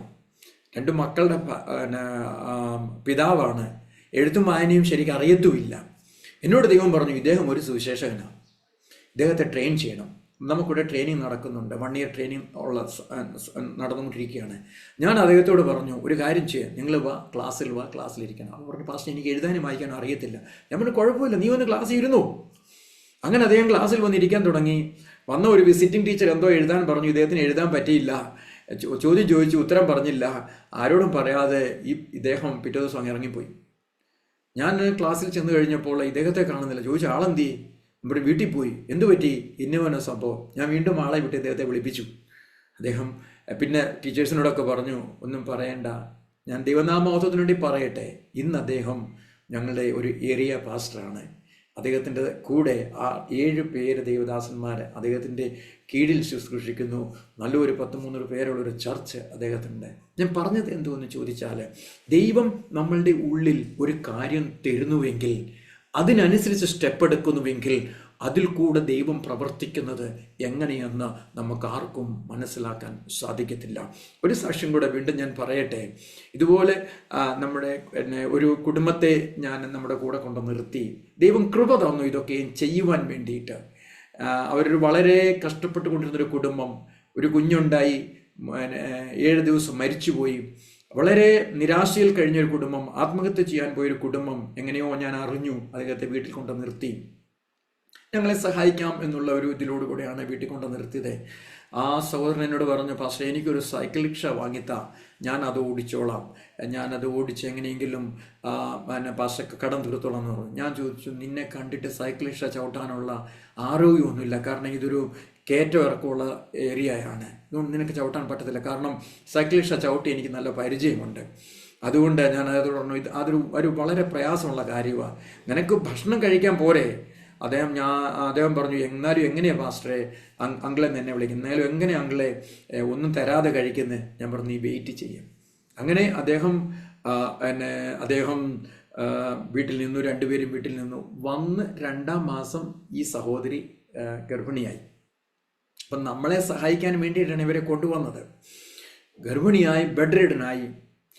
അപ്പോൾ ഞാൻ കർത്താവിനോട് ചോദിച്ചു, കർത്താവേ, കഴിഞ്ഞ 5 വർഷം പ്രാർത്ഥിച്ചു, ഞങ്ങളെ സഹായിക്കാൻ ആരെങ്കിലും തരണമേ എന്ന്. അപ്പോൾ ഈ സഹായിക്കാൻ വന്നവര് അവരെ സഹായിക്കേണ്ട ഗതികേടാ കർത്താവ്, ഇതെന്നെ പരിപാടിയാ. കർത്താവ് എന്നോട് പറഞ്ഞു, നിനക്ക് വേണ്ടി മാത്രമല്ല, നശിച്ചുകൊണ്ടിരിക്കുന്ന കുടുംബത്തെ കൈപിടിച്ച് ഉയർത്താൻ വേണ്ടിയിട്ടാണ് അവരോട് കൊണ്ടുവന്നേ. ദൈവം എന്തെങ്കിലും പറഞ്ഞാൽ പിന്നെ നമുക്കതിന് എതിർവായില്ല. പിന്നെ കർത്താവ് എനിക്കൊരു വചനം കൂടെ തന്നു. റൂത്തിനെ നവമിയോട് കൂടെ ചേർത്തത് നശിച്ചുകൊണ്ടിരിക്കുന്ന ആ കുടുംബത്തിനൊരു പേർ വരുവാൻ വേണ്ടിയിട്ടാണ്, നിലനിർത്താൻ വേണ്ടിയിട്ടാണ്. കൃപയാൽ ദൈവം ഞങ്ങൾക്ക് കൃപ തന്നു. ആ കുടുംബത്തെ കൂടെ നിർത്തി അവരുടെ പ്രസവവും അതിൻ്റെ ശുശ്രൂഷകളൊക്കെ ചെയ്യുവാനുള്ള കൃപ ദൈവം ഞങ്ങൾക്ക് തന്നു. പക്ഷെങ്കിൽ ആ ദേവദാസുള്ള ഒരു അദ്ദേഹവും എഴുത്തും വായന അറിയത്തില്ലാത്തൊരു സഹോദരനായിരുന്നു. അദ്ദേഹത്തിൻ്റെ ഒരു നന്മ എന്ന് പറയുന്നത് മുട്ടിന്മേൽ നിന്ന് പ്രാർത്ഥിക്കുമായിരുന്നു. അന്നും ഇന്നും 2 വർഷം നമ്മുടെ കൂടെ നിന്നു. പിന്നെ അദ്ദേഹത്തിൻ്റെ ഗ്രാമത്തിലെ അദ്ദേഹം തിരിച്ചു പോയി ശുശ്രൂഷ തുടങ്ങി. ഇന്ന് അദ്ദേഹവും ഞങ്ങളുടെ ഒരു ഏരിയ പാസ്റ്ററാണ്. ഞാൻ എന്തുകൊണ്ട് പറയാൻ ചോദിച്ചാൽ, ചിലപ്പോൾ നമ്മൾ ഉദ്ദേശിക്കുന്ന രീതിയിലല്ല നമ്മളുടെ പ്രാർത്ഥനയുടെ ഉത്തരം ദൈവം നമുക്ക് തരുന്നത്. ഞങ്ങളെ സഹായിക്കാൻ വേണ്ടി ഒരാളെ ആഗ്രഹിച്ചു.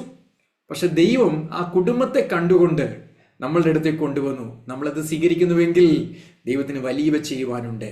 ഇന്ന് ആ സഹോദരൻ രക്ഷിക്കപ്പെട്ട് മുന്നോട്ട് വന്നതുകൊണ്ട് അനേകർ അദ്ദേഹത്തിൻ്റെ കുടുംബത്തിൽ രക്ഷിക്കപ്പെട്ടു. കള്ളുവാറ്റി അതിനോടുള്ള അനുബന്ധ പ്രവർത്തനമൊക്കെ നടത്തിക്കൊണ്ടിരുന്ന അദ്ദേഹത്തിൻ്റെ അമ്മ, അദ്ദേഹത്തിൻ്റെ പെങ്ങള്, ഇവരൊക്കെയും കൃപയിലേക്ക് വന്നു, രക്ഷയിലേക്ക് വന്നു. ആ മൊത്തം കുടുംബം രക്ഷപ്പെട്ടു. അവരുടെ റിലേറ്റീവ്സ് വലിയൊരു കൂട്ടം തന്നെ ആ സഹോദരങ്ങളിൽ കൂടെ മുന്നോട്ട് വന്നു. കാരണം ദൈവത്തിൻ്റെ ആ വാക്കിനെ അനുസരിക്കുവാൻ സ്വർഗത്തിലെ ദൈവം എളിമയായിട്ട് ഞങ്ങൾക്ക് കൃപ തന്നു, സഹിക്കുവാനുള്ള കൃപ ദൈവം തന്നു. അതുകൊണ്ട് ഇന്ന് അനേകരെ കണ്ട് സന്തോഷിക്കുവാൻ ദൈവം ഞങ്ങൾക്ക് കൃപ തരുന്നു. ഇങ്ങനെ സാക്ഷ്യങ്ങൾ ഞാൻ പറഞ്ഞു പോവുകയാണ്. ഒത്തിരി സാക്ഷ്യങ്ങൾ ഓരോന്നായിട്ട് ഇങ്ങനെ പറഞ്ഞു പോകും. എന്നാൽ ഞാൻ എൻ്റെ സാക്ഷ്യത്തെ ഞാൻ ഇവിടെ ക്ലോസ് ചെയ്യാൻ ഞാൻ ആഗ്രഹിക്കുകയാണ്. ഇന്നും ദൈവം ഞങ്ങളെ നടത്തിക്കൊണ്ടിരിക്കുന്നു. ഇന്നുമുള്ള ദൈവത്തിൻ്റെ നടത്തിപ്പ്, ഇന്നുമുള്ള ഞങ്ങളുടെ ആവശ്യങ്ങൾക്ക് വേണ്ടി ദൈവം ഇതേ രീതിയിലാണ് ദൈവം നടത്തിക്കൊണ്ട് പോകുന്നത്. ഞങ്ങളുടെ മൂത്ത മോൻ്റെ വിവാഹം ഞങ്ങൾക്കൊരു അത്ഭുതമായിരുന്നു. അവൻ്റെ വിവാഹം നടന്നത് തന്നെ അത്ഭുതം എന്ന് പറഞ്ഞാൽ അതിൻ്റെ ആവശ്യങ്ങൾ നിറവേറ്റിയത്. ഞാൻ വീണ്ടും പറയട്ടെ, എൻ്റെ മൂത്ത മോൻ്റെ വിവാഹം പുകഴ്ചയ്ക്കല്ല, ദൈവത്തിൻ്റെ പ്രവൃത്തിക്ക് വേണ്ടി, ദൈവം എങ്ങനെ പ്രവർത്തിക്കുന്നു എന്ന് പറയാൻ വേണ്ടി. മൂത്ത മോൻ്റെ വിവാഹം നാട്ടിലാണ് വിവാഹം നടന്നത്. ഞങ്ങൾക്കിവിടെ കാങ്കരയിൽ വന്ന് 2 റിസപ്ഷൻ ഞങ്ങൾക്ക് നടത്തേണ്ടി വന്നു. കാരണം നമ്മുടെ കൂടെ പ്രവർത്തിക്കുന്നവരെ, നമ്മുടെ സിറ്റിയിലുള്ളവരെ ഇങ്ങനെ 2 ഇത് നടത്തേണ്ടി വന്നു. ഞങ്ങളുടെ ഗ്രാമ ശുശ്രൂഷ ഏകദേശം 1300 പേരോളം കൂടിയ ഒരു റിസപ്ഷന്, അതിൽ 1 പൈസ പോലും എനിക്ക് ചിലവ് വന്നില്ല.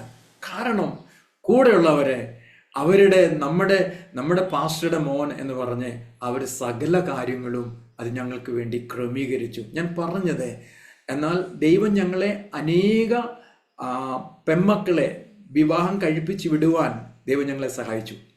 വീട്ടിൽ നിന്ന് ഇറക്കി വിട്ടവരെ,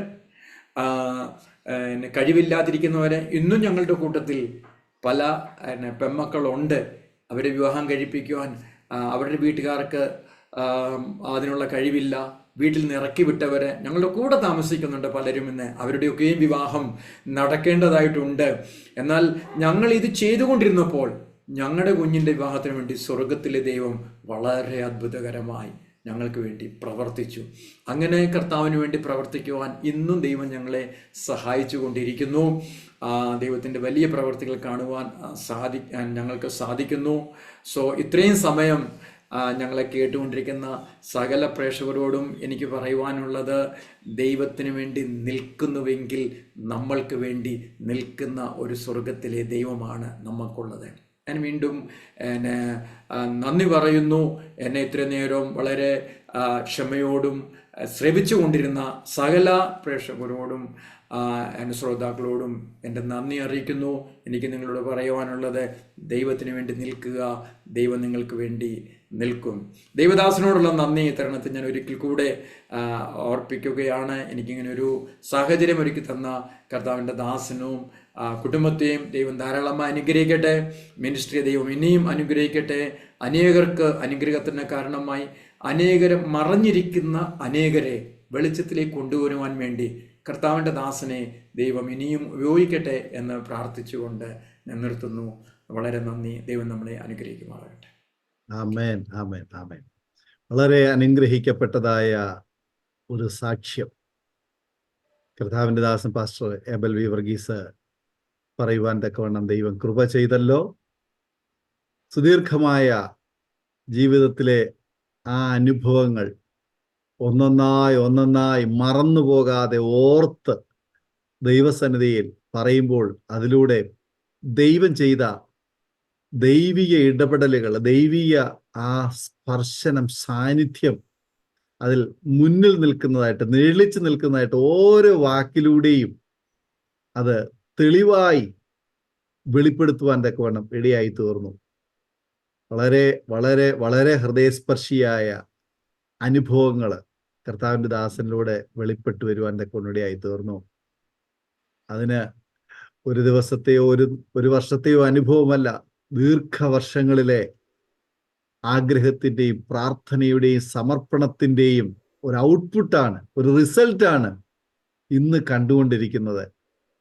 അതുകൊണ്ട് ഒരുപാട് പേരുടെ പേര് ജീവന്റെ പുസ്തകത്തിൽ എഴുതുവാൻ, ഒരുപാട് പേർക്ക് ഈ ഭൂമിയിൽ തന്നെ അവരായിരിക്കുന്ന ഇടത്ത് വാത്സല്യ കർത്താവിൻ്റെ ദാസന് ഒരു അനുഗ്രഹമായി തീർന്നുകൊണ്ടിരിക്കുന്നു. ഈ സത്യങ്ങൾ ഒരുപാട് പേർക്ക് അറിയുവാനും കേൾക്കുവാനും മനസ്സിലാക്കുവാനും ഈ വലിയവനായ ദൈവത്തെ അടുത്തറിയുവാനും ഉള്ള ഒരു ചാനലായിട്ടാണ് അരോമ TV എന്ന് പറയുന്ന ഈ ഒരു മാധ്യമത്തിലൂടെ നിർവഹിക്കപ്പെട്ടുകൊണ്ടിരിക്കുന്നത്. ദൈവദാസനെ പോലെയുള്ളതായ നിരവധി പ്രിയപ്പെട്ടവരെ അവരെ ആരും അറിയുന്നില്ല. അവര് പ്രാരംഭത്തിൽ ദൈവദാസൻ ഓർപ്പിച്ചതുപോലെ ഏലിയാവ് എവിടെ ഒളിച്ചിരുന്നാലും കാക്ക അഡ്രസ്സ് തെറ്റാതെ അവിടെ ഏലിയാവിന് ആവശ്യമുള്ളത് കൊണ്ടെത്തിക്കുമെന്ന് പറഞ്ഞതുപോലെ ദൈവദാസൻ ഛത്തീസ്ഗഡിൽ നക്സലൈറ്റുകളുടെ ഇടയിൽ ഒരു അന്തരീക്ഷത്തിൽ ദീർഘവർഷങ്ങൾക്ക് മുൻപ് പോയി ആരോരും അറിയാതെ കർത്താവിൻ്റെ വേലയിൽ വ്യാപൃതനായി തീർന്നു. എന്നാൽ ഇന്ന് കർത്താവിൻ്റെ ദാസനെ ലോകത്തിൻ്റെ മുൻപാകെ, സമൂഹത്തിൻ്റെ മുൻപാകെ ഇങ്ങനെയും പ്രവർത്തിക്കുന്ന ഒരു ദൈവം ഉണ്ടെന്ന് ഉള്ള ആ നല്ല സാക്ഷ്യം പങ്കുവയ്ക്കുവാൻ പുറത്തു കൊണ്ടുവന്നത് ഓർത്ത് ദൈവത്തിന് നന്ദി പറയുന്നു. ഇങ്ങനെ ഒരു അവസരം ദൈവദാസനുമായിട്ട് ലഭിച്ചതിൽ എനിക്കും വളരെ സന്തോഷം. ആ നല്ല അനുഭവങ്ങൾ കേൾക്കുവാൻ മനസ്സിലാക്കുവാൻ തക്കോടിയായി തീർന്നു. തീർച്ചയായിട്ടും കർത്താവിൻ്റെ ദാസനെയും കുടുംബത്തെയും കൂടെ നിൽക്കുന്ന ജീവിത പങ്കാളിയെയും 3 മക്കളെയും അവരുടെ പ്രിയപ്പെട്ടവരെയും ഒക്കെ ദൈവ ശക്തമായി ഉപയോഗിക്കട്ടെ. പ്രത്യേകിച്ച് അനുഗ്രഹിക്കപ്പെട്ട ആത്മീയ കൂട്ടായ്മകൾ കൂടെ നിൽക്കുന്ന ദൈവമക്കളൊക്കെ ഇന്ന് അവിടെ ഉണ്ട് എന്നറിയുവാനിടയായി തീർന്നതും കൂട്ടുപ്രവർത്തകരായ സഹപ്രവർത്തകരായ പല ദൈവദാസന്മാരും കൂടെ ആയിരിക്കുന്നു എന്നുള്ളതിൻ്റെ സത്യം അറിയുവാനും ഇടയായി തീർന്നല്ലോ. ദൈവദാസനെ പിന്നെ ശക്തമായി ദൈവം ഉപയോഗിക്കട്ടെ. സുവിശേഷം എത്തിയിട്ടില്ലാത്ത ഗ്രാമങ്ങളിലേക്ക്, നക്സലൈറ്റുകളുടെ ഇടയിലേക്ക്, വിദ്യാഭ്യാസം ഇല്ലാത്ത സമൂഹത്തിലേക്ക്, ആ ഗ്രാമീണ അന്തരീക്ഷത്തിലേക്കൊക്കെ വീണ്ടും ആ ദൗത്യവുമായി പോകുവാൻ ഒരു മിഷണറിയുടെ ദൗത്യം ചെയ്തുകൊണ്ടിരിക്കുന്ന ദൈവദാസനെ ഓർത്ത് ദൈവത്തിന് നന്ദി പറയുന്നു. കർത്താവ് സഹായിക്കട്ടെ. അതെ, അരോമ TVയിലെ ശ്രോതാക്കളുമായി ഈ ദൈവദാസനെ പരിചയപ്പെടുത്തൽ എനിക്ക് വളരെ സന്തോഷമുണ്ട്. നിശ്ചയമായിട്ടും ഈ കർത്താവിൻ്റെ ദാസനെയും പ്രവർത്തനങ്ങളെയും അവരുടെ കുടുംബത്തെയും മിനിസ്ട്രിയെയും ഓർത്ത് ശ്രോതാക്കൾ പ്രാർത്ഥിക്കുമല്ലോ.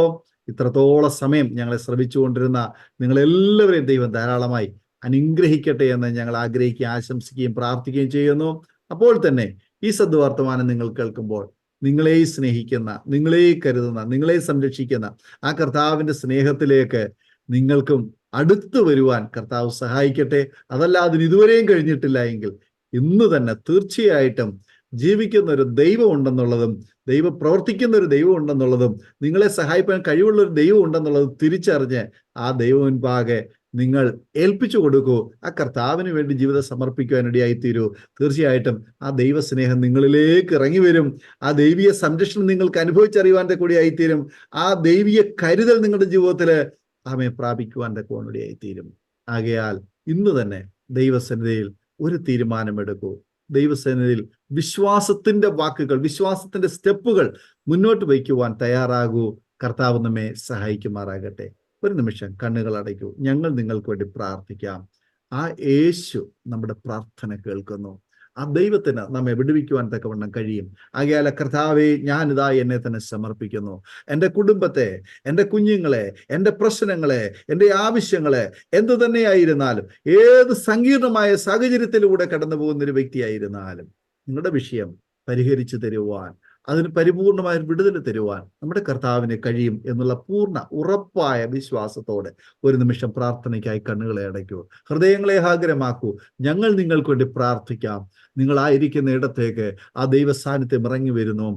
നിങ്ങൾ ഇരിക്കുന്ന ഭവനത്തിൽ, നിങ്ങൾ ഇരിക്കുന്ന ഇടത്ത്, നിങ്ങൾ കിടക്കുന്ന കിടപ്പിൽ, നിങ്ങൾ രോഗിയാണെങ്കിൽ രോഗശയ്യയിൽ, നിങ്ങൾ സാമ്പത്തികമായി തകർച്ചയിലായിരിക്കുന്നെങ്കിൽ, നിങ്ങളുടെ പ്രശ്നത്തിന്റെ നടുവിൽ, നിങ്ങളുടെ കുടുംബത്തിൽ സമാധാനമില്ലാതിരിക്കുന്ന ഒരു സാഹചര്യമാണെങ്കിൽ അവരുടെ നടുവിലേക്ക്, അതല്ല കുഞ്ഞുങ്ങളുടെ ഭാവി ഓർത്ത് ആശങ്കപ്പെടുന്ന മാതാപിതാക്കന്മാരാണെങ്കിൽ അവരുടെ വിഷയത്തിലേക്ക്, നാളെക്കുറിച്ച് ഏതൊരു വിഷയത്തെക്കുറിച്ച് നിങ്ങൾ ഭാരപ്പെടുന്നു ആ വിഷയത്തിലേക്ക് ഇറങ്ങി വന്ന് നമുക്ക് വേണ്ടി പ്രവർത്തിക്കുന്ന ഉന്നതനായ ഒരു ദൈവം ഉണ്ടെന്നുള്ളതായ ആ സത്യം തിരിച്ചറിഞ്ഞ് ദൈവസ്ഥ നമുക്ക് പ്രാർത്ഥിക്കാം. നാം ഒരുമിച്ച് സ്തോത്രം ചെയ്ത് പ്രാർത്ഥിക്കുമ്പോൾ അരോമ ടിവിയിലെ ഓരോ പ്രിയപ്പെട്ടവരെയും പ്രേക്ഷകരെയും ദൈവകരങ്ങളിൽ ഫലമേൽപ്പിച്ച് കർത്താവിന്റെ ദാസൻ പാസ്റ്റർ ഏബൽ വി വർഗീസ് ഒരു വാക്കിൽ ഈ സമയം ചുരുക്കം ഞങ്ങൾ പ്രാർത്ഥിക്കും.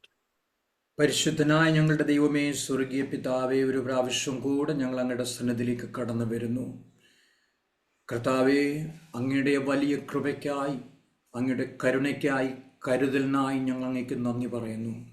സ്വർഗത്തിലെ ദൈവമേ, ഇന്നാരെങ്കിലും ബുദ്ധിമുട്ടിൽ, പ്രശ്നത്തിൽ, പ്രതികൂലത്തിൽ, പ്രയാസത്തിൽ ആയിരിക്കുന്നുവെങ്കിൽ യേശുവിൻ്റെ നാമത്തിൽ പ്രാർത്ഥിക്കുന്നു. സ്വർഗത്തിലെ ദൈവത്തിൻ്റെ പ്രവർത്തിക്കുന്ന കരം, സ്വർഗത്തിലെ ദൈവത്തിൻ്റെ കൈപിടിച്ചുയർത്തുന്ന ആ കരം ഇന്നീ സമയം തന്നെ, ഇന്നിപ്പോൾ തന്നെ ഓരോ വ്യക്തികളുടെ ജീവിതത്തിലും അവർ ഏത് വിഷയത്തിൻ്റെ മുന്നിൽ ആയിരിക്കുന്നു എങ്കിലും, ഏതൊരു പ്രശ്നത്തിൻ്റെ മുന്നിലായിരിക്കുന്നുവെങ്കിലും, ഏതൊരു കുഴഞ്ഞ ചേറ്റിലായിരിക്കുന്നുവെങ്കിലും, ഏതൊരു പ്രശ്നങ്ങളുടെ പ്രതികൂലങ്ങളുടെ മുഖത്തായിരിക്കുന്നുവെങ്കിലും യേശുവിൻ്റെ നാമത്തിൽ പ്രാർത്ഥിക്കുന്നു. ഏതു നൂലാമാലകൾക്കിടയിലായിരിക്കുന്നുവെങ്കിലും സ്വർഗത്തിലെ ദൈവം ഇപ്പോൾ തന്നെ, ഈ സമയം തന്നെ യേശുവിൻ്റെ നാമത്തിൽ അവർ വിടുവിക്കപ്പെടട്ടെ എന്ന് പ്രാർത്ഥിക്കുന്നു. Hallelujah, hallelujah, hallelujah. സ്വർഗത്തിലെ ദൈവമേ, അങ്ങയുടെ കരം നീട്ടി അവരെ വിടുവിക്കണമേ. അങ്ങയുടെ കരങ്ങളിൽ അവരെ താങ്ങണമേ. അങ്ങയുടെ കരങ്ങളുടെ തണലിൽ അവരെ പൊതിയണമേ എന്ന് പ്രാർത്ഥിക്കുന്നു. അങ്ങ് വലിയ ദൈവിക പ്രവൃത്തി ഉണ്ടാകട്ടെ എന്ന് പ്രാർത്ഥിക്കുന്നു. അങ്ങയുടെ ദാസനെയും കുടുംബത്തെയും ശുശ്രൂഷകളെയും ഏൽപ്പിച്ച് പ്രാർത്ഥിക്കുന്നു. കർത്താവേ, ഈ അങ്ങയുടെ ദാസന് അങ്ങ് ഏൽപ്പിച്ചിരിക്കുന്ന ദൗത്യം അനേകരെ വെളിയിൽ കൊണ്ടുവരേണ്ടതിന് വേണ്ടിയിട്ട്, ചകഞ്ഞെടുത്ത് വെളിയിൽ കൊണ്ടുവരേണ്ടതിന് വേണ്ടിയിട്ട് അങ്ങ് ഉപയോഗിക്കണമേ എന്ന് യേശുവിൻ്റെ നാമത്തിൽ പ്രാർത്ഥിക്കുന്നു. വലിയ ദൈവിക പ്രവൃത്തി കാണേണ്ടതിനായി യേശുവിൻ്റെ നാമത്തിൽ അധികാരത്തോടെ പ്രാർത്ഥിക്കുന്നു. മഹത്വം അങ്ങേക്ക്. പ്രാർത്ഥന കേട്ടിരിക്കാൻ സ്തോത്രം, യേശുവിൻ്റെ നാമത്തിൽ തന്നെ. ആമേൻ, ആമേൻ. താങ്ക് യു കർത്താദാസൻ പാസ്റ്റർ ഏബൽ വി വർഗീസ് അവറുകൾ ഛത്തീസ്ഗഡിൽ നിന്നും വളരെ വിലയേറിയ സമയങ്ങൾ ചിലവഴിച്ച് ഞങ്ങളോടൊപ്പം കർത്താവിന്റെ ദാസന്റെ ജീവിതാനുഭവ സാക്ഷ്യം പങ്കിട്ടതിന് കർത്താവിന്റെ ദാസനോട് നന്ദി, സ്നേഹം അറിയിക്കുന്നു. ദാസനെയും കുടുംബത്തെയും പ്രവർത്തനങ്ങളെ ദൈവം അനുഗ്രഹിക്കട്ടെ എന്ന് ആശംസിക്കുന്നു, പ്രാർത്ഥിക്കുന്നു. ഇത്രയും സമയം ഞങ്ങളെ ശ്രവിച്ചുകൊണ്ടിരുന്ന മാന്യ ശ്രോതാക്കളുള്ളതായ നന്ദിയും ഞങ്ങൾ അറിയിക്കുന്നു. നിങ്ങൾക്ക് ഒരു പ്രാർത്ഥനാ വിഷയമുണ്ടെങ്കിൽ സ്ക്രീനിൽ കാണുന്ന നമ്പറിൽ ഇന്ന് തന്നെ ഞങ്ങളെ വിവരം അറിയിക്കുക. ഞങ്ങൾ നിങ്ങൾക്ക് വേണ്ടി പ്രാർത്ഥിക്കാം. ഞങ്ങളുടെ പ്രെയർ ഗ്രൂപ്പ് ഉണ്ട്. ഗ്രൂപ്പിൽ ജോയിൻ ചെയ്യാൻ ആഗ്രഹിക്കുന്നെങ്കിൽ ആ വിവരവും ഞങ്ങളെ അറിയിക്കുക. തീർച്ചയായിട്ടും ഞങ്ങൾ നിങ്ങൾക്ക് വേണ്ടി പ്രാർത്ഥിക്കാം. കർത്താവ് നമ്മെ സഹായിക്കുമാറാകട്ടെ. വീണ്ടും കാണുമ്പോഴേയും എല്ലാവർക്കും good bye. God bless you all. ഓർമ്മയുടെ മനോരഥത്തിൽ മായാത്ത ഓർമ്മയ്ക്കായി അരോമ മാട്രിമോണിയിൽ നിന്നും ജീവിത പങ്കാളിയെ കണ്ടെത്തൂ. നിങ്ങൾ ഒരു ക്രിസ്തീയ ജീവിത പങ്കാളിയെ അന്വേഷിക്കുകയാണോ? അതോ മക്കൾക്ക് അനുയോജ്യമായ ഒരു തക്ക തുണയ്ക്ക് വേണ്ടി പ്രാർത്ഥിക്കുന്ന വ്യക്തിയാണോ? എങ്കിൽ അരോമ മാട്രിമോണി നിങ്ങൾക്ക് വേണ്ടിയാണ്. ഇന്നു തന്നെ സൗജന്യമായി രജിസ്റ്റർ ചെയ്യൂ. അരോമ മാട്രിമോണിയുടെ പ്രത്യേകതകൾ: രജിസ്ട്രേഷൻ തികച്ചും സൗജന്യം. ലോകത്തെവിടെയുമുള്ള അനുയോജ്യമായ ക്രിസ്തീയ ജീവിത പങ്കാളിയെ തിരഞ്ഞെടുക്കാം. വിവാഹം നടക്കുന്നതുവരെ സർവീസ് ലഭിക്കുന്നു. ഏറ്റവും ചെറിയ പാക്കേജുകളും തിരഞ്ഞെടുക്കാം. അരോമ മാട്രിമോണി നിങ്ങൾക്കായി ഒരുക്കുന്നു വിവാഹം പരമാനന്ദം. Email aroma matrimony2020@gmail.com